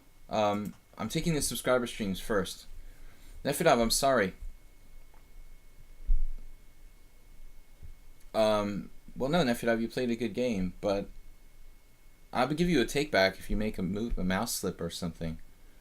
I guess it was an internet problem, but I would just offer a take back. It's a casual game. It's obviously a mouse slip, so if it happens in the future... We're throwing in a chess 960 game here. Anyway, Nefedov, it was a balanced position. I probably should have played d3 instead of d4, which was my intuition, but it looked very symmetrical to me after that, and it's truly equal. I'd like to play 1 or 2 chess 960 games if anybody ever wants to play. Not too many, but 1 or 2 is cool. So Troll is good with the openings in chess 960. He occupies the center very effectively, typically playing kind of classical style, and my hypermodernism is kind of difficult to organize. Alright, let's play this like a King's Indian. It is a little weird with my bishop on g8 though. It means I have to play f5, most likely, in a Dutch style. Struggling to control the center here. You could see some early b5 maybe. He's going to stop that. My knight on a8 is really bad. But always remember when you're playing chess 960 that when you look at your pieces and you say, oh man, my knight is terrible, the other guy has the same thing. So what is it, double chess 960, where you randomly set up both sides differently? I mean, that has to be really brutal when you get a bad piece and the other guy doesn't have the bad piece. I mean,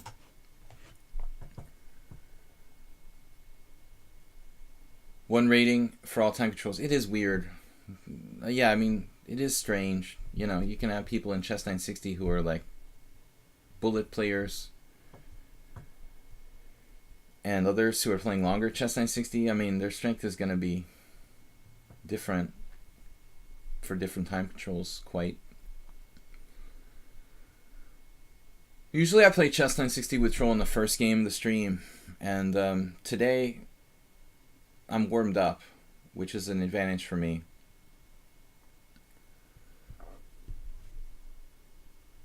So it's your day off to play chess, Nefedov. Maybe in the evening I can give you a game. But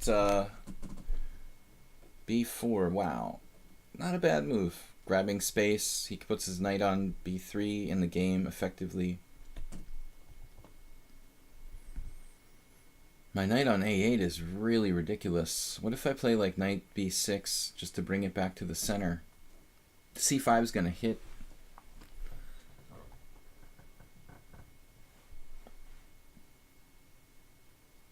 Or I can play c6, knight c7. I mean, in either case, something's going to hit me.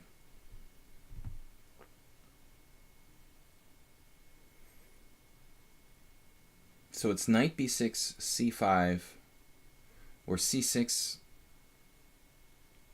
Either way, we're kind of playing on black side of the board, weakening ourselves on, or sorry, white side of the board. Though I have knight b6 hitting c4 and then knight c4, actually that might be good. Whoa. I got some serious lag. I've had it on and off.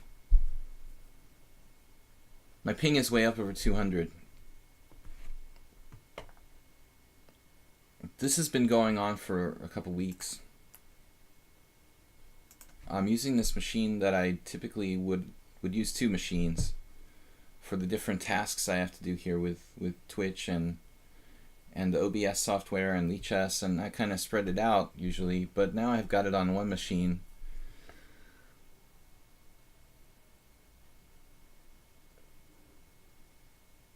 Now d5 obviously opens up the long diagonal for my bishop on g7. I don't think this is exactly what white was dreaming of when he signed up, but there's some tricks. If I play knight f6, he has bishop d4.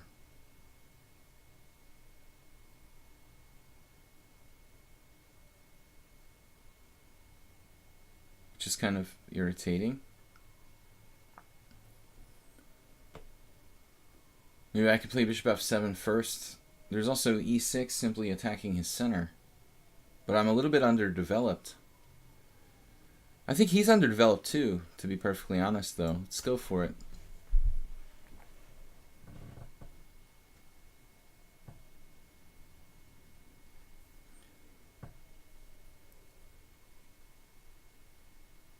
Raising the stakes. Sharpening the play. And other.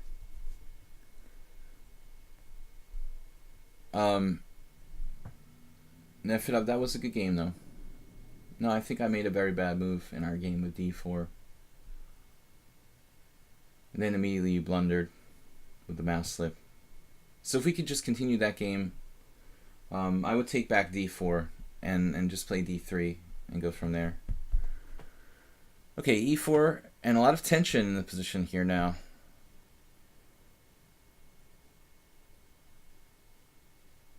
Combative move. Knight f6.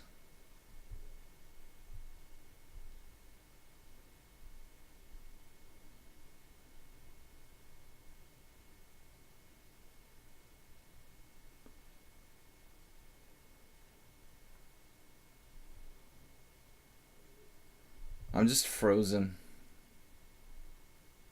If I take an e4 and then play knight f6, maybe that makes more sense. I'm actually threatening something momentarily. And bishop d4 fails to e5. So now he can consider something like e5.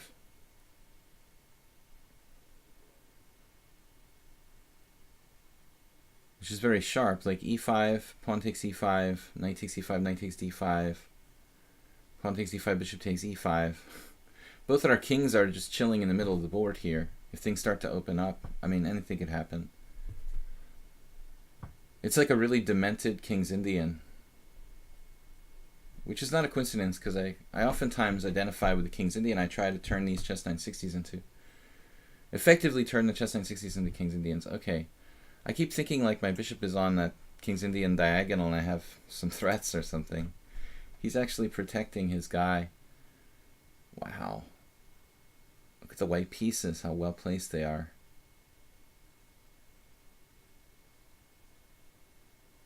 I have to play e5 now.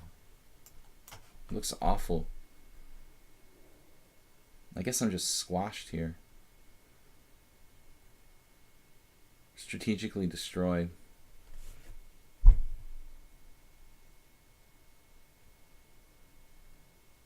My knight will have to go to... I guess I should have taken on e5. This was a... I was worried about c takes though, opening the c file. Troll is just better here.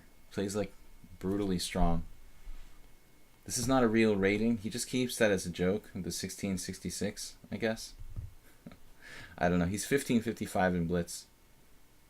And 1333 in bullet. 1750 in rapid. Why not 1777, troll? Are you working on it? You need to gain 27 points in rapid chess. Now white's just better. No? Knight e6 takes. And what am I going to do about my knight on b6? I'm going to have to go back to a8. That's really sick.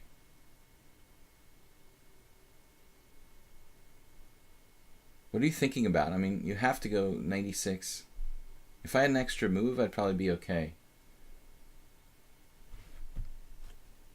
I guess I castle.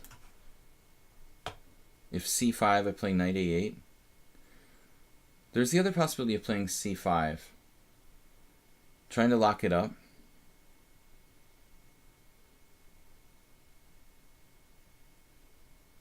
Maybe it's not so bad. Alright, this is hingent. Hingent. I made up a new word. It's an awesome word. Hingent. Contingent on... It's hingent. It hinges on and it's contingent. It's hingent. It's like hangry. This move is hingent on being able to play the very key move knight a4, possibly. Troll, the hasty move there. Castle's queenside.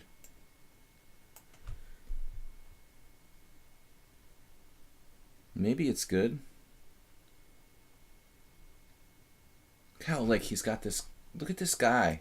Like, what's this guy? Like, he coordinates all of his pieces from the back wank, like, magically. Queen b5 now.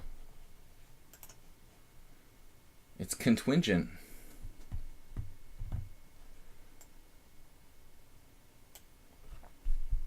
I do have bishop h6 check in some moment. I'm not sure it does anything. But I like this new word. Hingent. Knight b3, knight takes e4.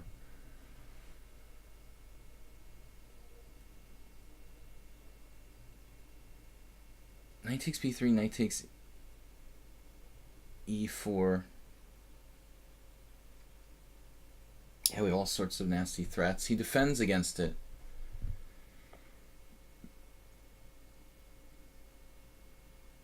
I can take the pawn, obviously.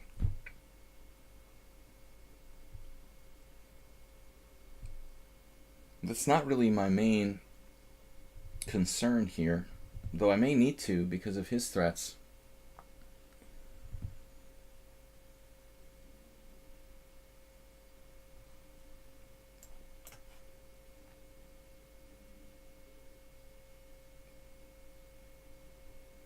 I asked to play retreat move.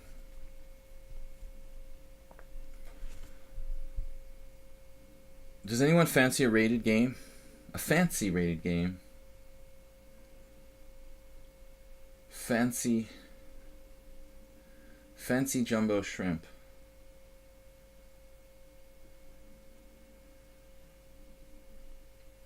A6, queen a5, king takes e6, giving me the key ability to play... Oh, he didn't do that. Okay. To play knight on bd7 is what I'm trying to say.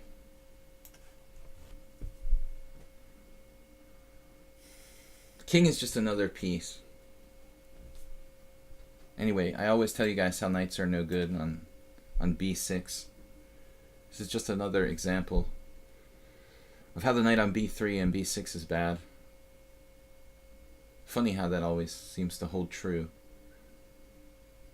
We managed to win a pawn. Troll.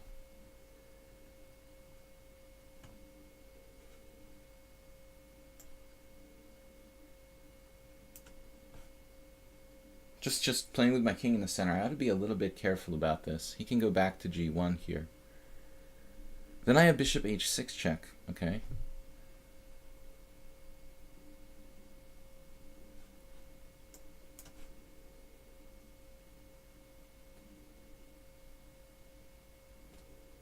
I'm not sure that this really does anything. It improves my bishop, if nothing else. But I think I was in some trouble earlier on. Now it's not clear. I mean, it's clear that I'm better. Whatever. Everything looks good. He does have bishop e2.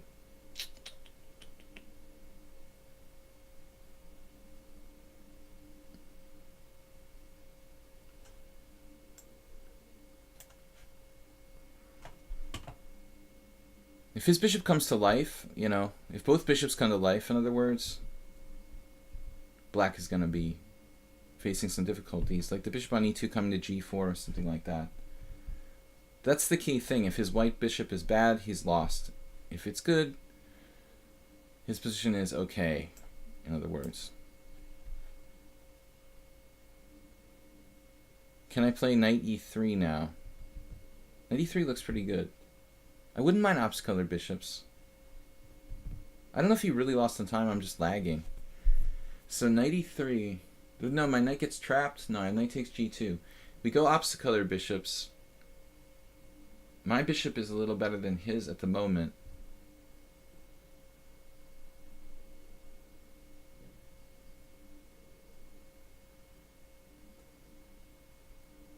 But it's still not going to be so easy. He was ready for me.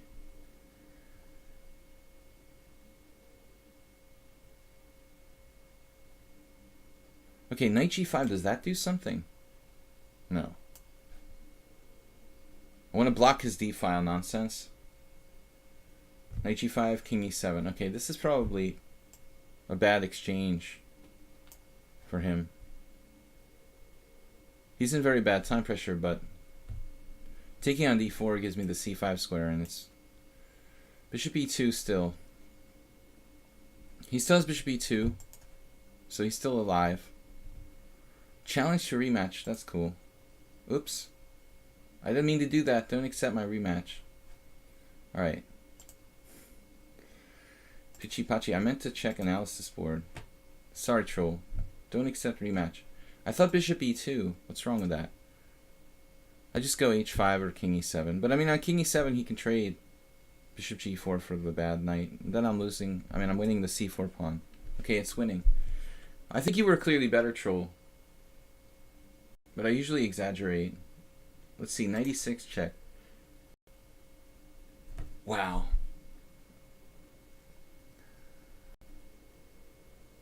I totally misevaluated this position. I thought white was better. Okay, I've got lag, so please don't trust my stockfish.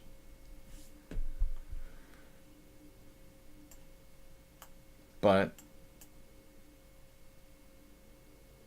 it just shows how pessimistic I am.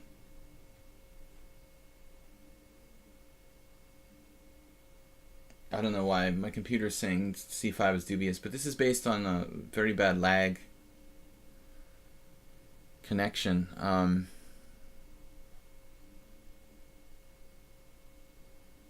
Kapow. c5. Bishop h6 check is better, apparently.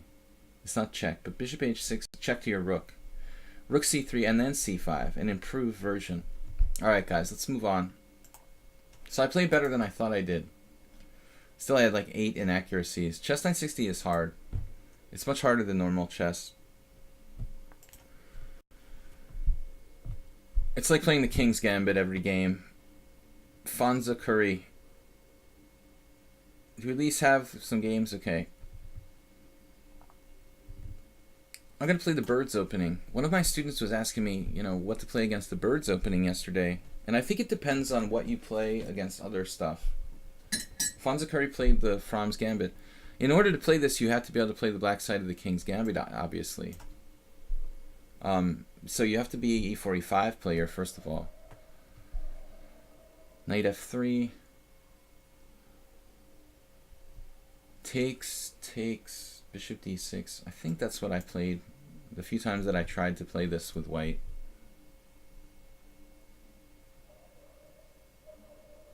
Oh, it's you. All right. We got Super Sebi and Dracofire challenging.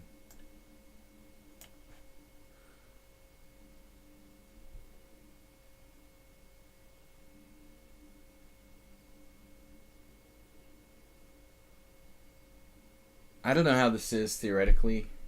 I experimented with this years ago, like in some blitz games, just for fun, playing the birds opening here and there, but I never seriously tried to play the birds opening on a regular basis, even in blitz. But once again, when you're dealing with the birds opening, I think you need to just treat it based on how you play against e4, d4, and how you play with white. If you're an e4 player, you should probably consider something like e5. If you're a d4 player, then you can just treat it as a reverse Dutch, no problem. Queen h4 check. Don't remember this. Wow.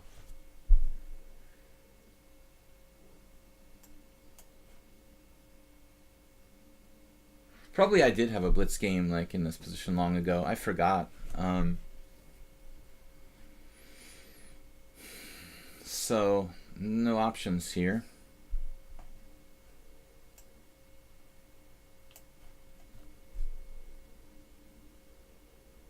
But looking at the position objectively, it kind of reminds me of like a Peertz, where the other guy played bishop c5 and then like captured on f2 check, and you got the bishop for the knight. It's basically similar to that. The moral of the story is that black's development is a tiny bit ahead, and my structure is bad and I can't castle, but I have the bishop pair. At the end of the day, though, I think that's more pluses for black than for white, probably. The fact that I can't castle and my structure is damaged is kind of big deal. But now I can gain time in development. I have to watch out for queen c5.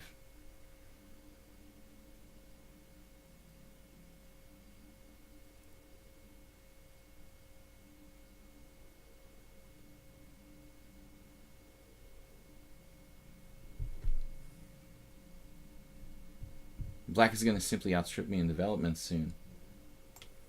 I guess with knight c3, I don't know about this move though. What am I supposed to do? Fonza Curry. Played this for the first time. I have to get my pieces out simply. I mean, if he plays queen c5,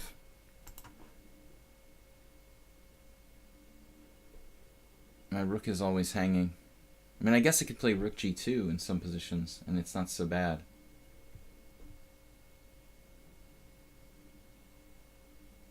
But bishop f4, queen c5 looks pretty weird, actually.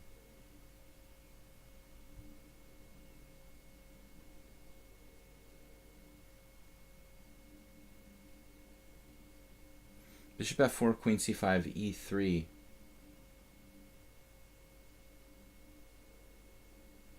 I have a lot of weaknesses in my position.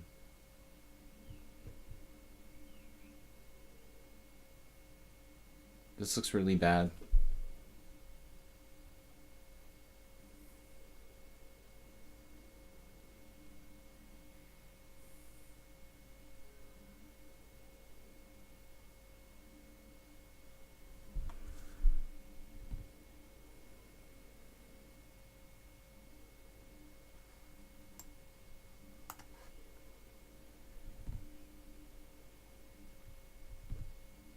Try to patch up some of the weaknesses in my dark squares.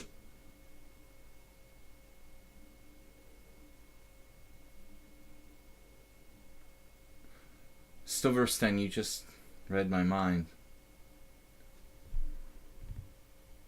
But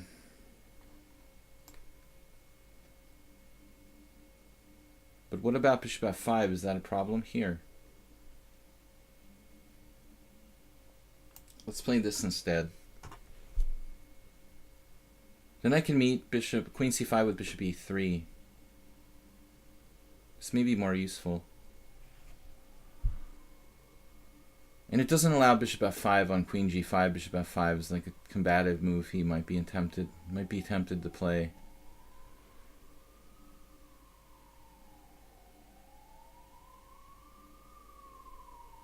Here comes an ambulance, guys, if you need to go to the hospital. It's right down the street.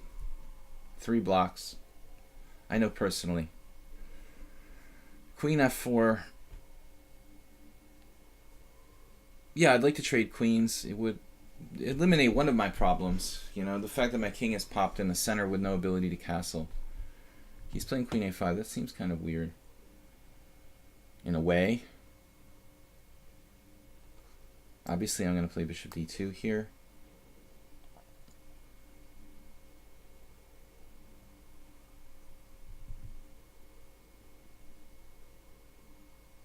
I mean, he had to do something. He didn't want to trade queens. I guess the real debate is between like queen h5, queen a5, and queen e7, or queen e6. So he has lots of possibilities for avoiding the trade of queens. I don't think he should be concerned about the c7 pawn. You know, am I going to go pawn hunting in this position where I really have struggle, and I'm struggling with development? I don't think so. You're welcome for the stream, man. Soltico, are you taking off? All right. No, thank you for being a moderator here, and you're always so helpful, man. I can't castle, for those of you who don't know about that.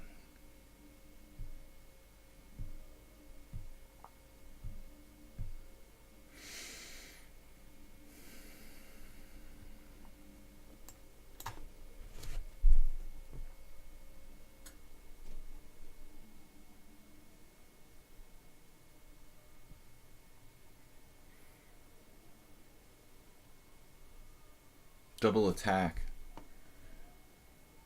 Probably just wins by force. Just gonna lose all my material now. Yeah.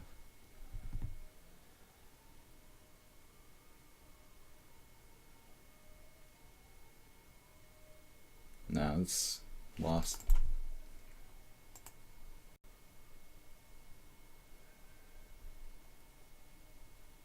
What? I thought I couldn't castle. Oh my god. Well, that's the weirdest hallucination. I was even talking about it. You know what happened? Like, it's so strange. Alright, I resigned. I can just castle queenside. Peter says I'm clearly better. I thought that it would be like bishop takes f2 check. I forgot that my king could move. I was even saying I can't castle. I can't castle. I thought I couldn't castle. So playing chess 960 and all this weird stuff confused me. I'm just better. I'm just like winning according to the engine. Castles queenside. Wow. Why wouldn't it let me make the move?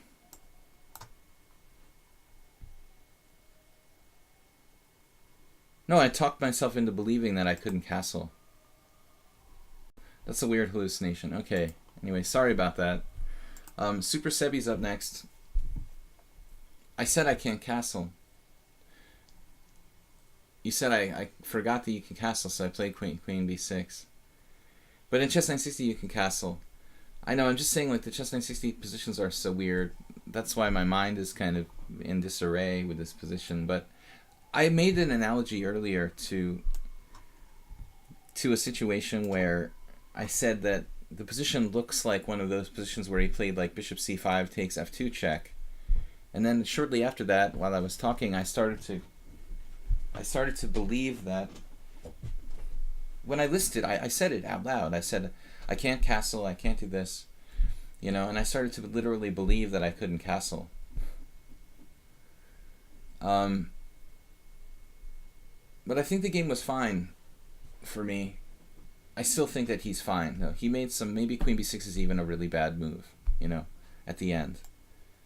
If I can't castle, it's a really good move. If I can castle, then it's probably not a really good move. I thought, you know, I've resigned in other positions where I was better. I mean, it's not the first time, but...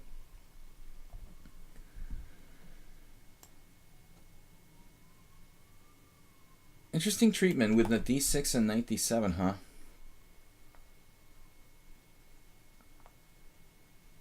Well, I don't know. I mean, I can play a double fianchetto. Lots of options. Yeah, that fits the weird theme. I don't know, man. I mean, maybe Derndatch said it, but I couldn't read all the chat while I was playing, and I didn't notice. But it's funny how the mind plays tricks on you. You just, you know, if you start telling yourself something, you start to believe it, you know. Castles was just too good to be true. I didn't think I could do that. All right. Old Indian versus the English, or Reti.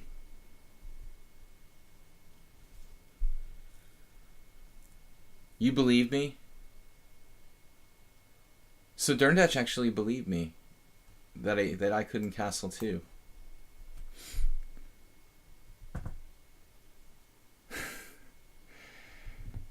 It's funny how people have mutual hallucinations. All right.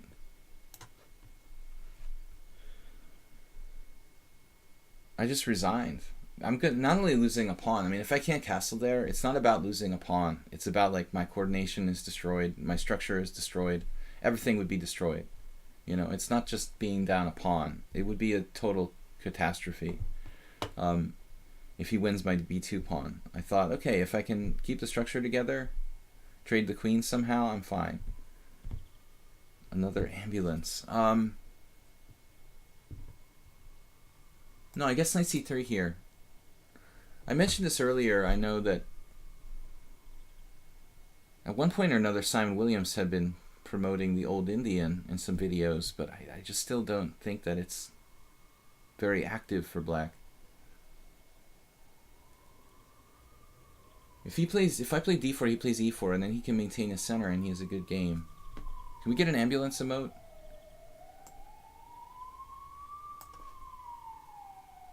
But actually d5, take knight b5 here looks pretty good.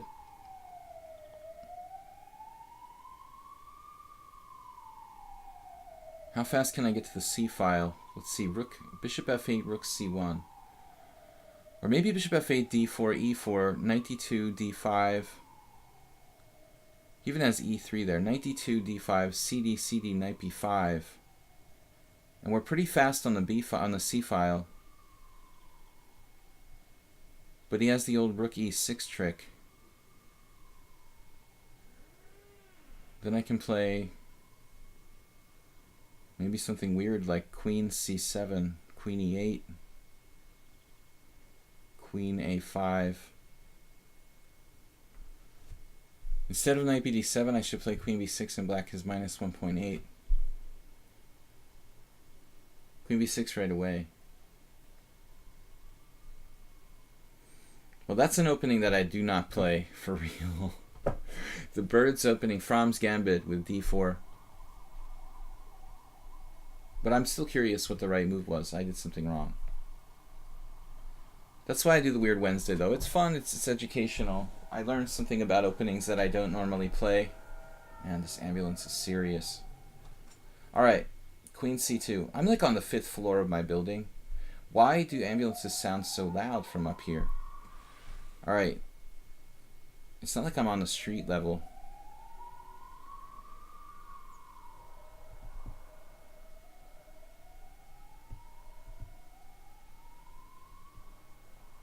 This is a very serious mistake by Super Sebi. I mean, he definitely shouldn't let me play d4.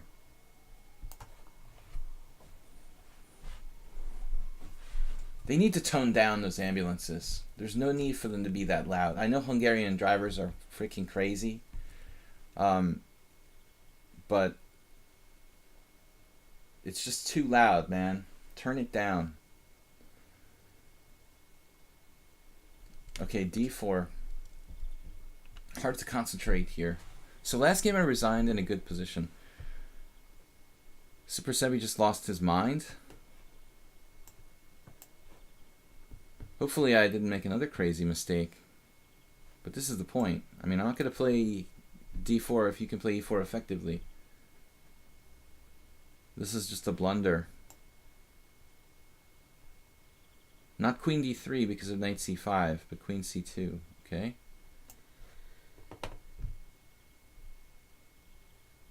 Yeah, you said that, Derndach. That's the first time you played that.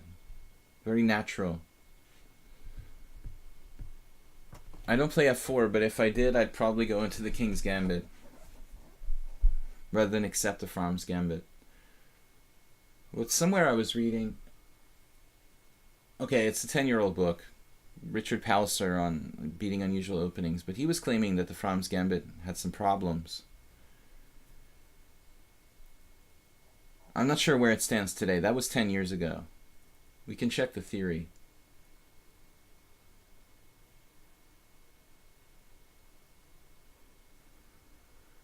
The thing is, not too many people play f4. This is really bad for black. Not too many people play f4, so it's not like the theory in such an opening is changing or developing very rapidly. There aren't enough games for the theory of the Fromm's gambit to really rapidly develop or change. Just not enough people play f4. Another funny opening I was noticing yesterday was f4, f5. I had a friend when I was a beginner, we went to a tournament. He used to always play, we were like 1500, say. He used to always play the symmetrical against the English. And then one day he like had this guy play he played the Dutch or the birds opening. The guy played the birds opening against my friend who was a 1500.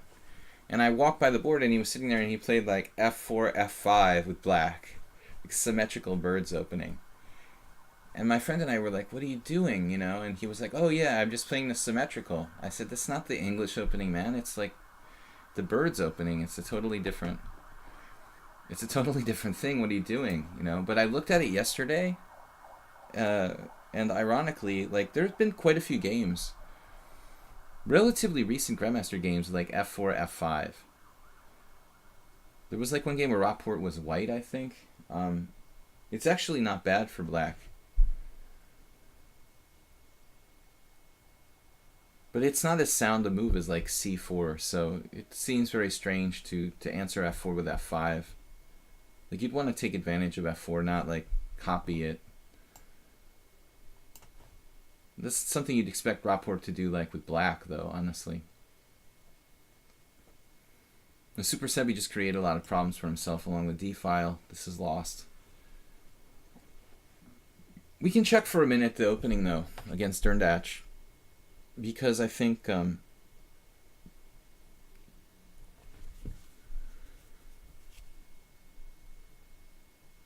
that's important theoretically to check that out. I know that the line that I played isn't regarded as I think I have rook d5 coming up next. So he has no moves. It's really ugly. But just one note, okay, like, why allow me to play d4? You know, this seems to me like probably critical. It looks like the majority of players, okay, played e4, Romanician. I like queen c2, but you've got to play bishop f8 here. This is the only move. Wow, the computer says you can play d5.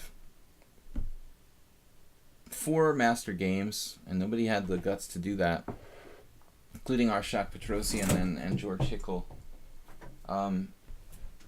If you could play d5, it would be good, but my assumption was that, yeah, knight b5 should be strong. I was looking at this. Man, I got really bad lag here. Okay, this is unclear. I mean, no one had the guts to do that, but looks like white has some play, at least.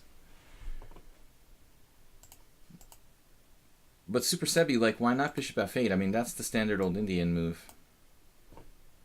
And it does seem hard for white to really get an edge.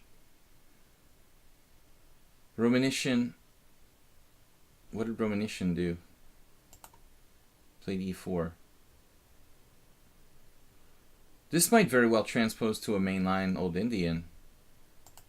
And then like d4, the question is d4, e4.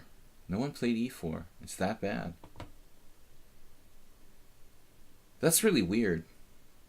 Like, check this position out, guys. It's 13, 15, 18, 19, 20, 21 games. 21 games where this position was played and nobody played e4. It's like the only move. What are you talking about?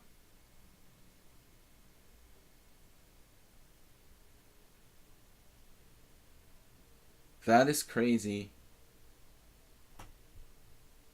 How the heck is that even possible?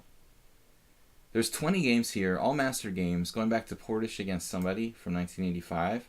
Portish Vaganyan. e4 is the only move and no one did that? That's insane.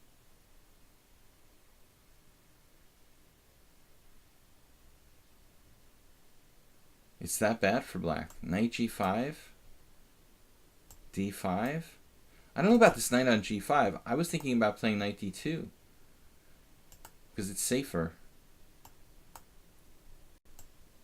I was looking at this. This is also unconvincing. I'm not even sure if d4 is a good move.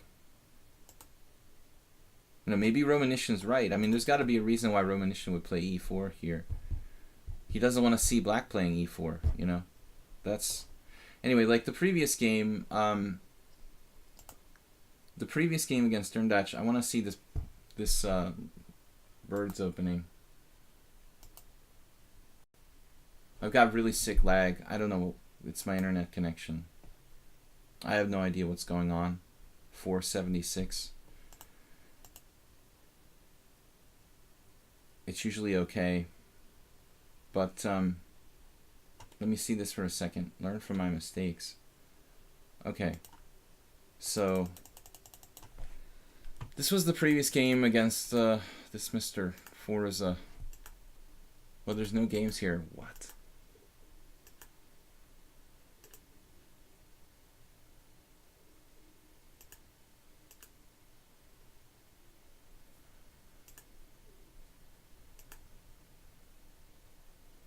Okay, so I'm supposed to take on d6 first. Well, it's not clear which line is better. It's more common to take on d6 first. But anyways, it can just transpose. So knight f3, d takes e5. I studied this in an old book years ago. Everyone plays knight f3 transposing to the other line. You know, guys, this is a really, really famous line with g5. And it's not the only move for black. There are other ways to play.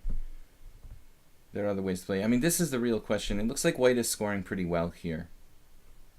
So, Derndatch, if you want to play this for black, you have to know what you're doing. I'm not a birds opening player. But I thought the d4 was playable. I may be wrong. So, this is the question. How bad is this? Well... Yeah, and the dude played queen takes d1 check. Yeah, I mean, that's okay. It's like an equal position, or maybe black's a tiny bit better. But this queen h4 check, where did you come up with this? This is the most dynamic try. There's not a single master game played ever here. Rook g1, queen takes e5, and I did think about queen d3.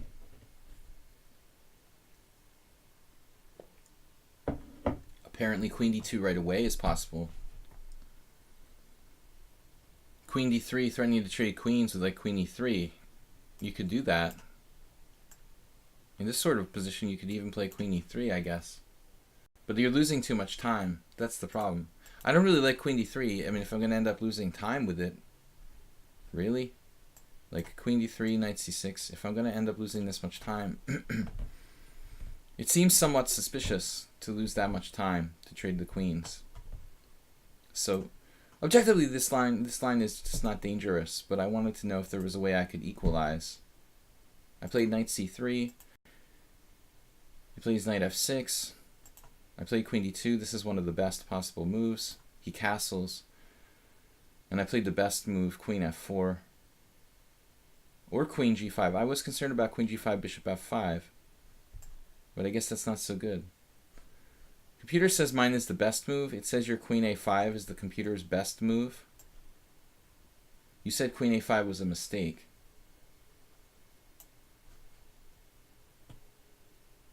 And then I played bishop d2, and that's a mistake, surprisingly. But I mean, why should bishop d2 be a mistake? Because of queen b6, I see. So I can't weaken this. I need to play like bishop g2 first, giving my rook a square. Well, now you're better, according to the computer. Knight c6, maybe. I have queen f2, sacking a pawn. Queen b6, rook f1. Okay, so bishop d2 is my blunder because you have queen b6. This is a move you could have played a move earlier. Then I'm in trouble. So the whole game was basically okay, but I played this bishop d2. I thought it was normal, but it's not good. It's really just better to play this preemptively. And it's like equal. But the whole variation is not great. You know, it's like white is just only equal at best. But he blundered. We both blundered. Okay. Guys, I have time for another game. So let's get a challenge out there. Seems like a lot of uncharted territory in this opening. Yeah. There is. Well, I just thought, you know, I always thought that d4 would be like an easier way to play and like people would know it less. The people that play the Fromm's Gambit, it's pretty hard to believe, though, that this has only been played in one. I kind of don't believe the lichess opening explorer. I mean, there's some problems with the lichess opening explorer. Like, it doesn't contain any games from pre-1965 or something. That's the first thing. There's a lot of old games where the level of play is very, very high, you know, and the lichess opening explorer discriminates against those. Like, thinking that, like, chess wasn't played before 1960 or something. There's an awful lot of good games. Okay, now I've got a challenge. QWERTY's challenged me to rated. That's not cool, but the 7+3, we'll take this one. Equilibrium. He's only got 18 games. Can we get somebody with an established rating? I don't like playing people who have like less than 100 games. Morphe is discriminated. Everybody's discriminated against. But there's so much good quality chess out there. If we look in ChessBase, we'll find just a number of games from this line probably. There's probably games from 50 years ago in this position that have been played. There must be theory already in existence. QWERTY just challenged me, but it's 3+2 is too fast. Try again. My stream I play between 5+3 and 7+3. Yeah, so this wasn't a book I had on the birds or the I don't know. I had some obscure book on, I guess, the birds opening. I don't think it was just about the Fromm's Gambit. I'm trying to remember. Probably like a pamphlet or something, where I saw that this line was suggested as an alternative. I mean, you could also just simply not take the knight and develop your pieces. You know, I think this is viable for black as well.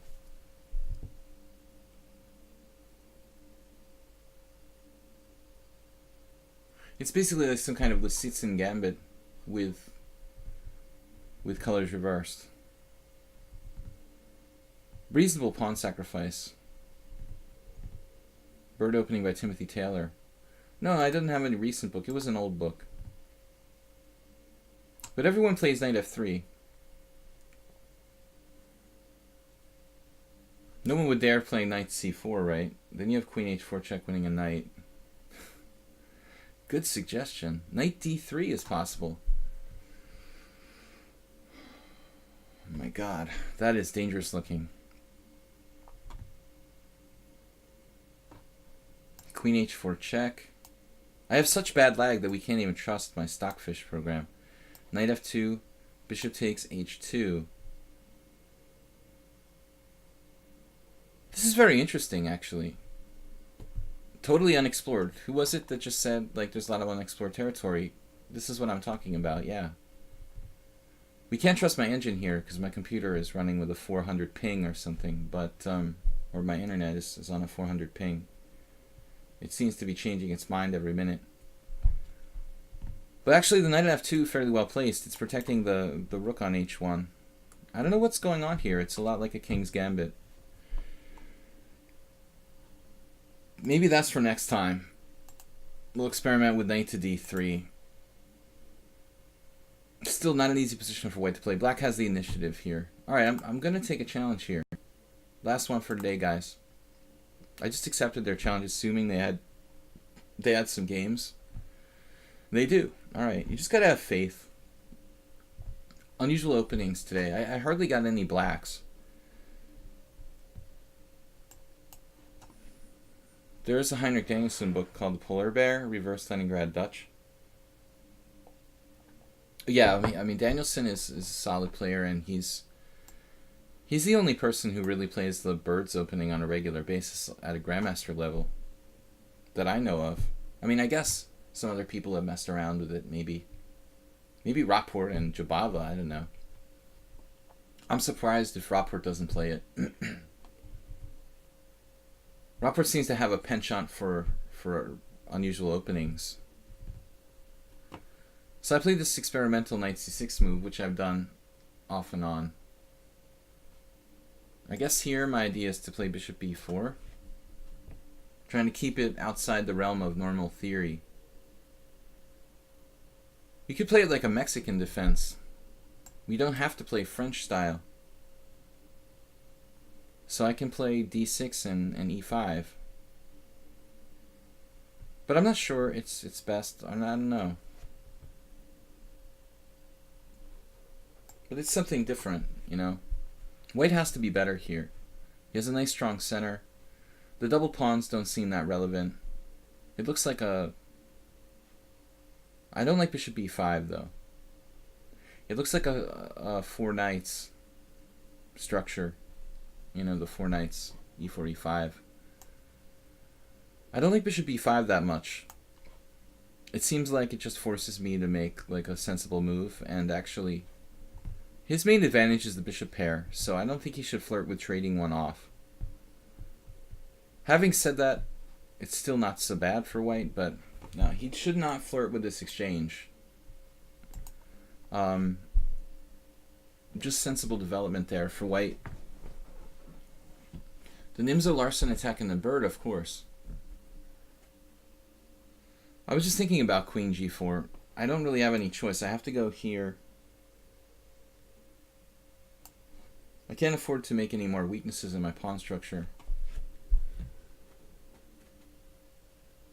Wow, the moves just keep cropping up. But now it's a little awkward. He has to be careful. I mean, he also has weaknesses.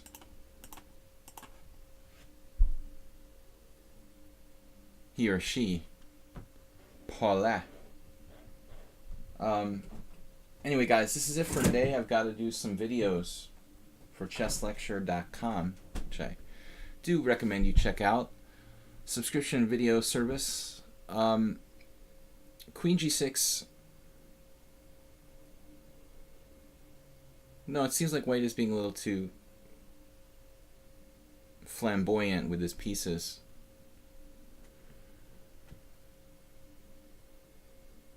White could probably get a nice advantage with a very controlled setup after, like, say, d6. Something controlled here. I don't know what the best is. Difficult to say. I think if you want to play queen g4, then you should do it straight up, you know? Not with bishop b5, but play it straight away. Maybe queen g4, queen f6, bishop g5. Maybe that's possible. But I don't see bishop b5 and linking that with queen g4. And you see, now he went back, but he's lost time.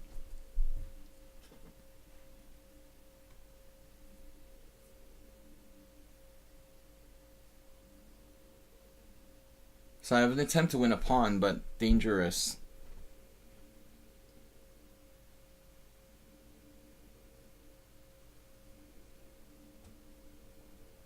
No, wait. I have h6 here. h6, e5, I'm just taking.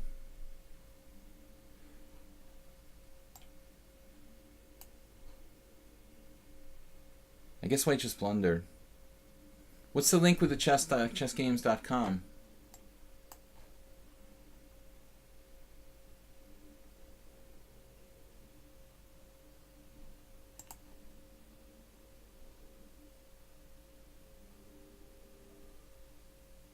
I'm just not going to take challenges from anybody who has, like, you know, a new account.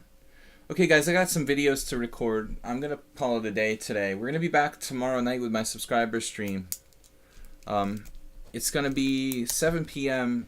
CET on 7 p.m. CET on Thursday. I'll send a message right now to everybody who's a subscriber here on Twitch as a reminder that tomorrow night we're doing a subscriber stream. If you are a subscriber on Twitch, you can submit a game, like one of your tournament games, or even a game from lichess, or even a Grandmaster game you want to go over. We can go over it together here on my stream. That's tomorrow night, 7 p.m. CEST. All right, let's play this quick game. One last game. We got time. Last game. Come. I'm from the United States, but I live in Hungary for a very long time. I spent the first third of my life in Philadelphia area. I spent the second third of my life in the Boston area, and the third of my life in the Budapest area. All right, we've got to play unusual openings. So, what are we gonna do? Maybe the Polish defense. I've been playing a lot of stuff like that. The Grob. I don't play the Grob. I don't do the Grob. Let's do the Dutch. I never play the Dutch. It's not really a DB Twitch 1 2 3 4 newbie looking to see for the first time here. I'm just leaving after this game, guys, but we'll be back tomorrow night for the subscribers particularly. I play this line a lot. Come. This was one of my pet variations against the Dutch. Philadelphia is a dangerous place. My dad got chased by a guy with a baseball bat or something once. It's pretty dangerous. I don't know if it's gotten any better lately. My parents forbid me to go to school in Philadelphia. Bishop g5. Okay, d5.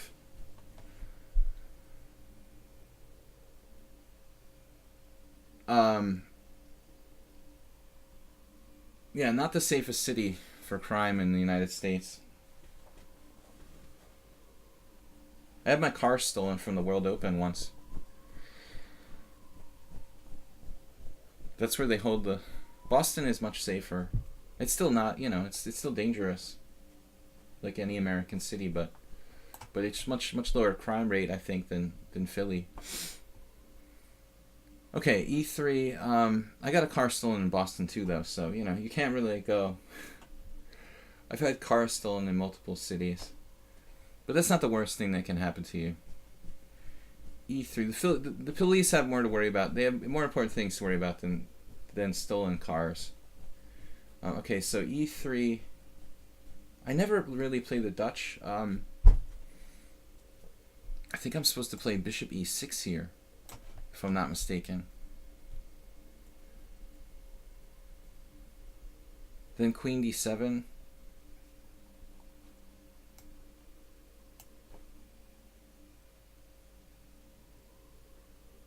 Why do American cities are dangerous? I'm not going to get into a big political discussion about it. We get into the debate on gun violence and stuff like that. But this is a chess stream, so. All right, queen f3. I've played this position with white. This is a standard position. I think I'm doing the recommended line. Wow, come knows his stuff. A3 stops knight b4. You have a lot of questions today, Derndatch.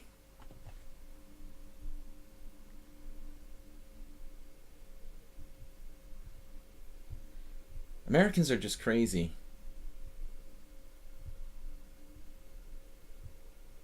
They love their violence. So a3.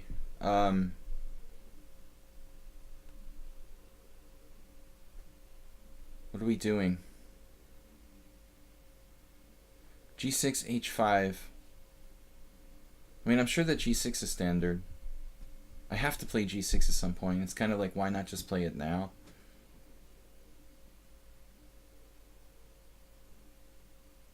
I'm just remembering if I can remember anything. Does that make sense? g4, pawn takes pawn.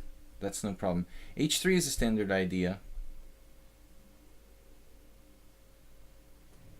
I've definitely had this position with white. It's so weird looking at it from black's perspective, though.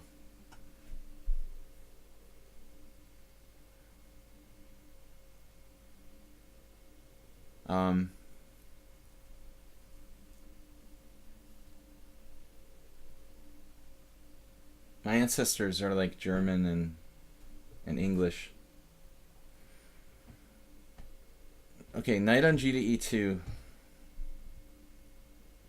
Bishop f7. I've got to watch out for g4 or not. Still not a problem yet.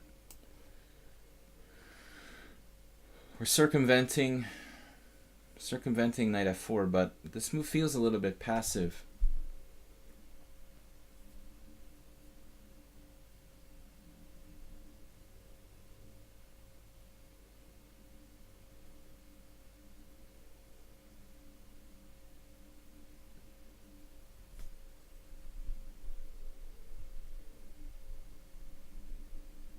Maybe that's a serious mistake to play bishop f7. I should really wait until... Yeah, most likely I should play castles, king, queen side, instead of playing bishop f7. I had a game with John Curto years ago where I won in this line. It was 25 years ago. John is like 80 now. He must be close to 80. He was a very strong player in New England. Played the Dutch every single game, almost every single game. Black. Sometimes he played the Chigorin though. Interesting player. Old school master. Played many times. I think he beat me the last time we played. Okay. Then there's the h5, which is mandatory here.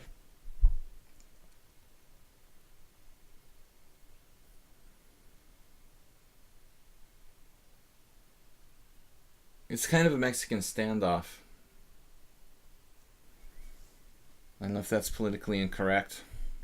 Everything is politically incorrect now. Acerbate, man. Thanks for watching. We're going to be back tomorrow night with our subscriber stream.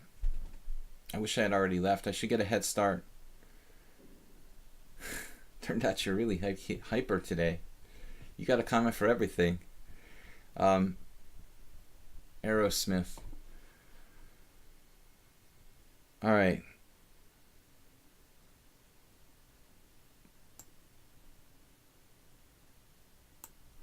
My favorite band of all time, the Pixies, are from Massachusetts too. King B1. Lots of great music acts from Boston and Massachusetts, where I lived. What's up from Washington? What's up, Tushar? Alright, come. Who is come anyway? He doesn't really talk in the stream. I'm not sure what to do. You have to do like 97 or something? Probably makes sense at this point.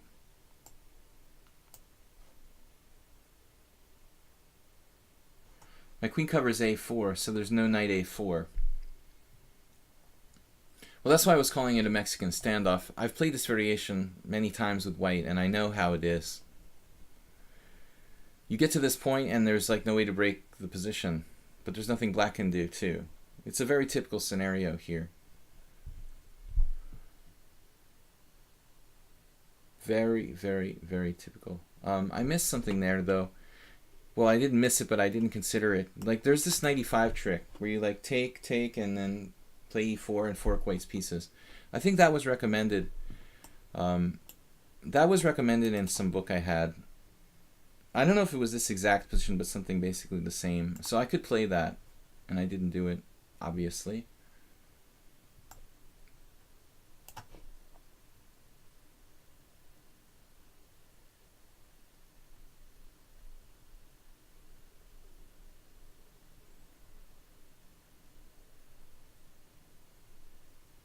But we're pretty well coordinated.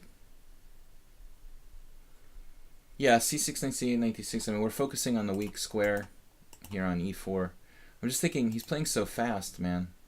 He just doesn't give me a chance to think. Knight d6, knight takes d5, knight e4. I have to play like c6. It's going to get complicated after that.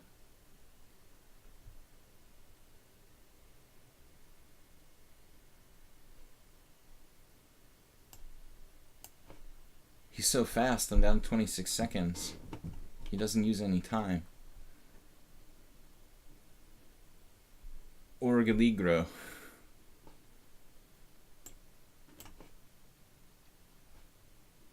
Alright guys, I'm out of here though. For those of you that are just showing up, it's past my bedtime. Past my... oh. Actually, what am I doing? I gotta protect f6.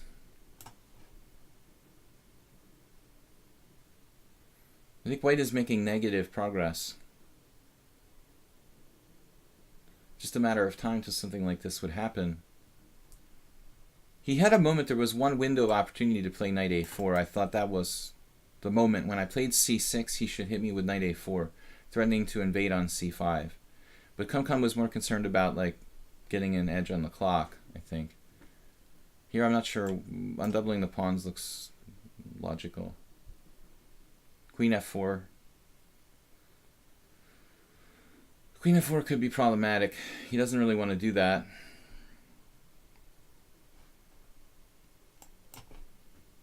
Okay, first of all, we have this leverage on the queen side. We can play on both sides of the board with our space advantage, and his knights have no outposts to speak of. His knight on g2 is horrific. He's trying to correct that with knight e1, I guess, but it's still horrific there. But in order to win this game, I think I need to... I'm going to need to use everything I've got. It's going to mean like playing on both sides. Maybe effectively breaking on the queen side. What's formerly known as the king side now. I didn't expect f3. But I think it's kind of anti-positional.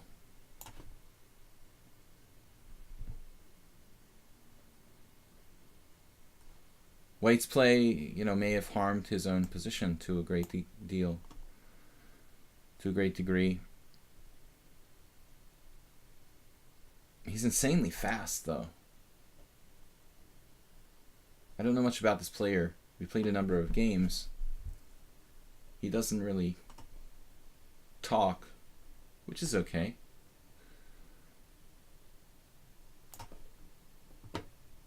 Wow. Well, he just dropped a pawn. He had e4 there. I mean, e4 would have been fine. Anyway, guys, I got to close down the stream. Not sure this is best.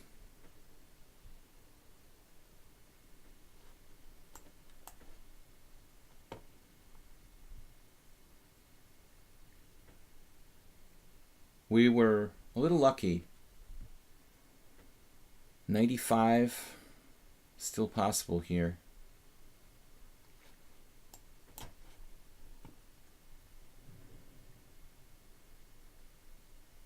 It's basically now paralyzed.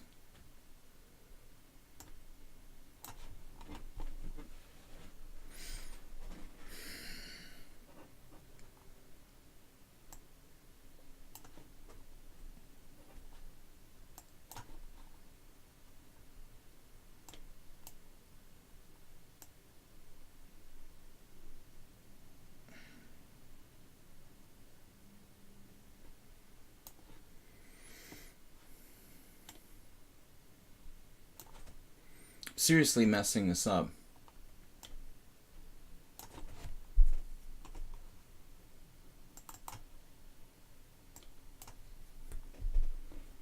How is this guy so fast, just moving back and forth? Man. 1947.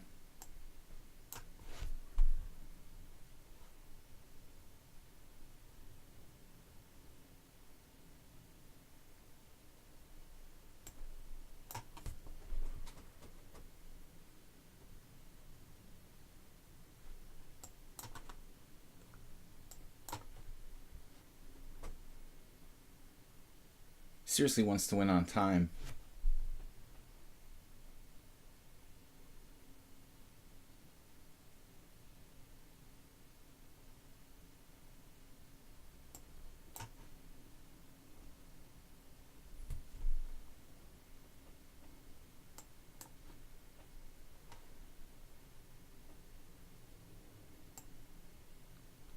Just keeps coming with the moves.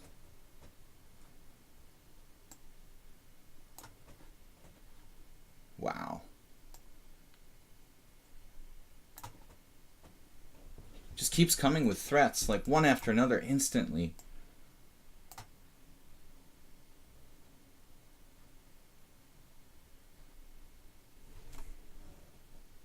What is happening?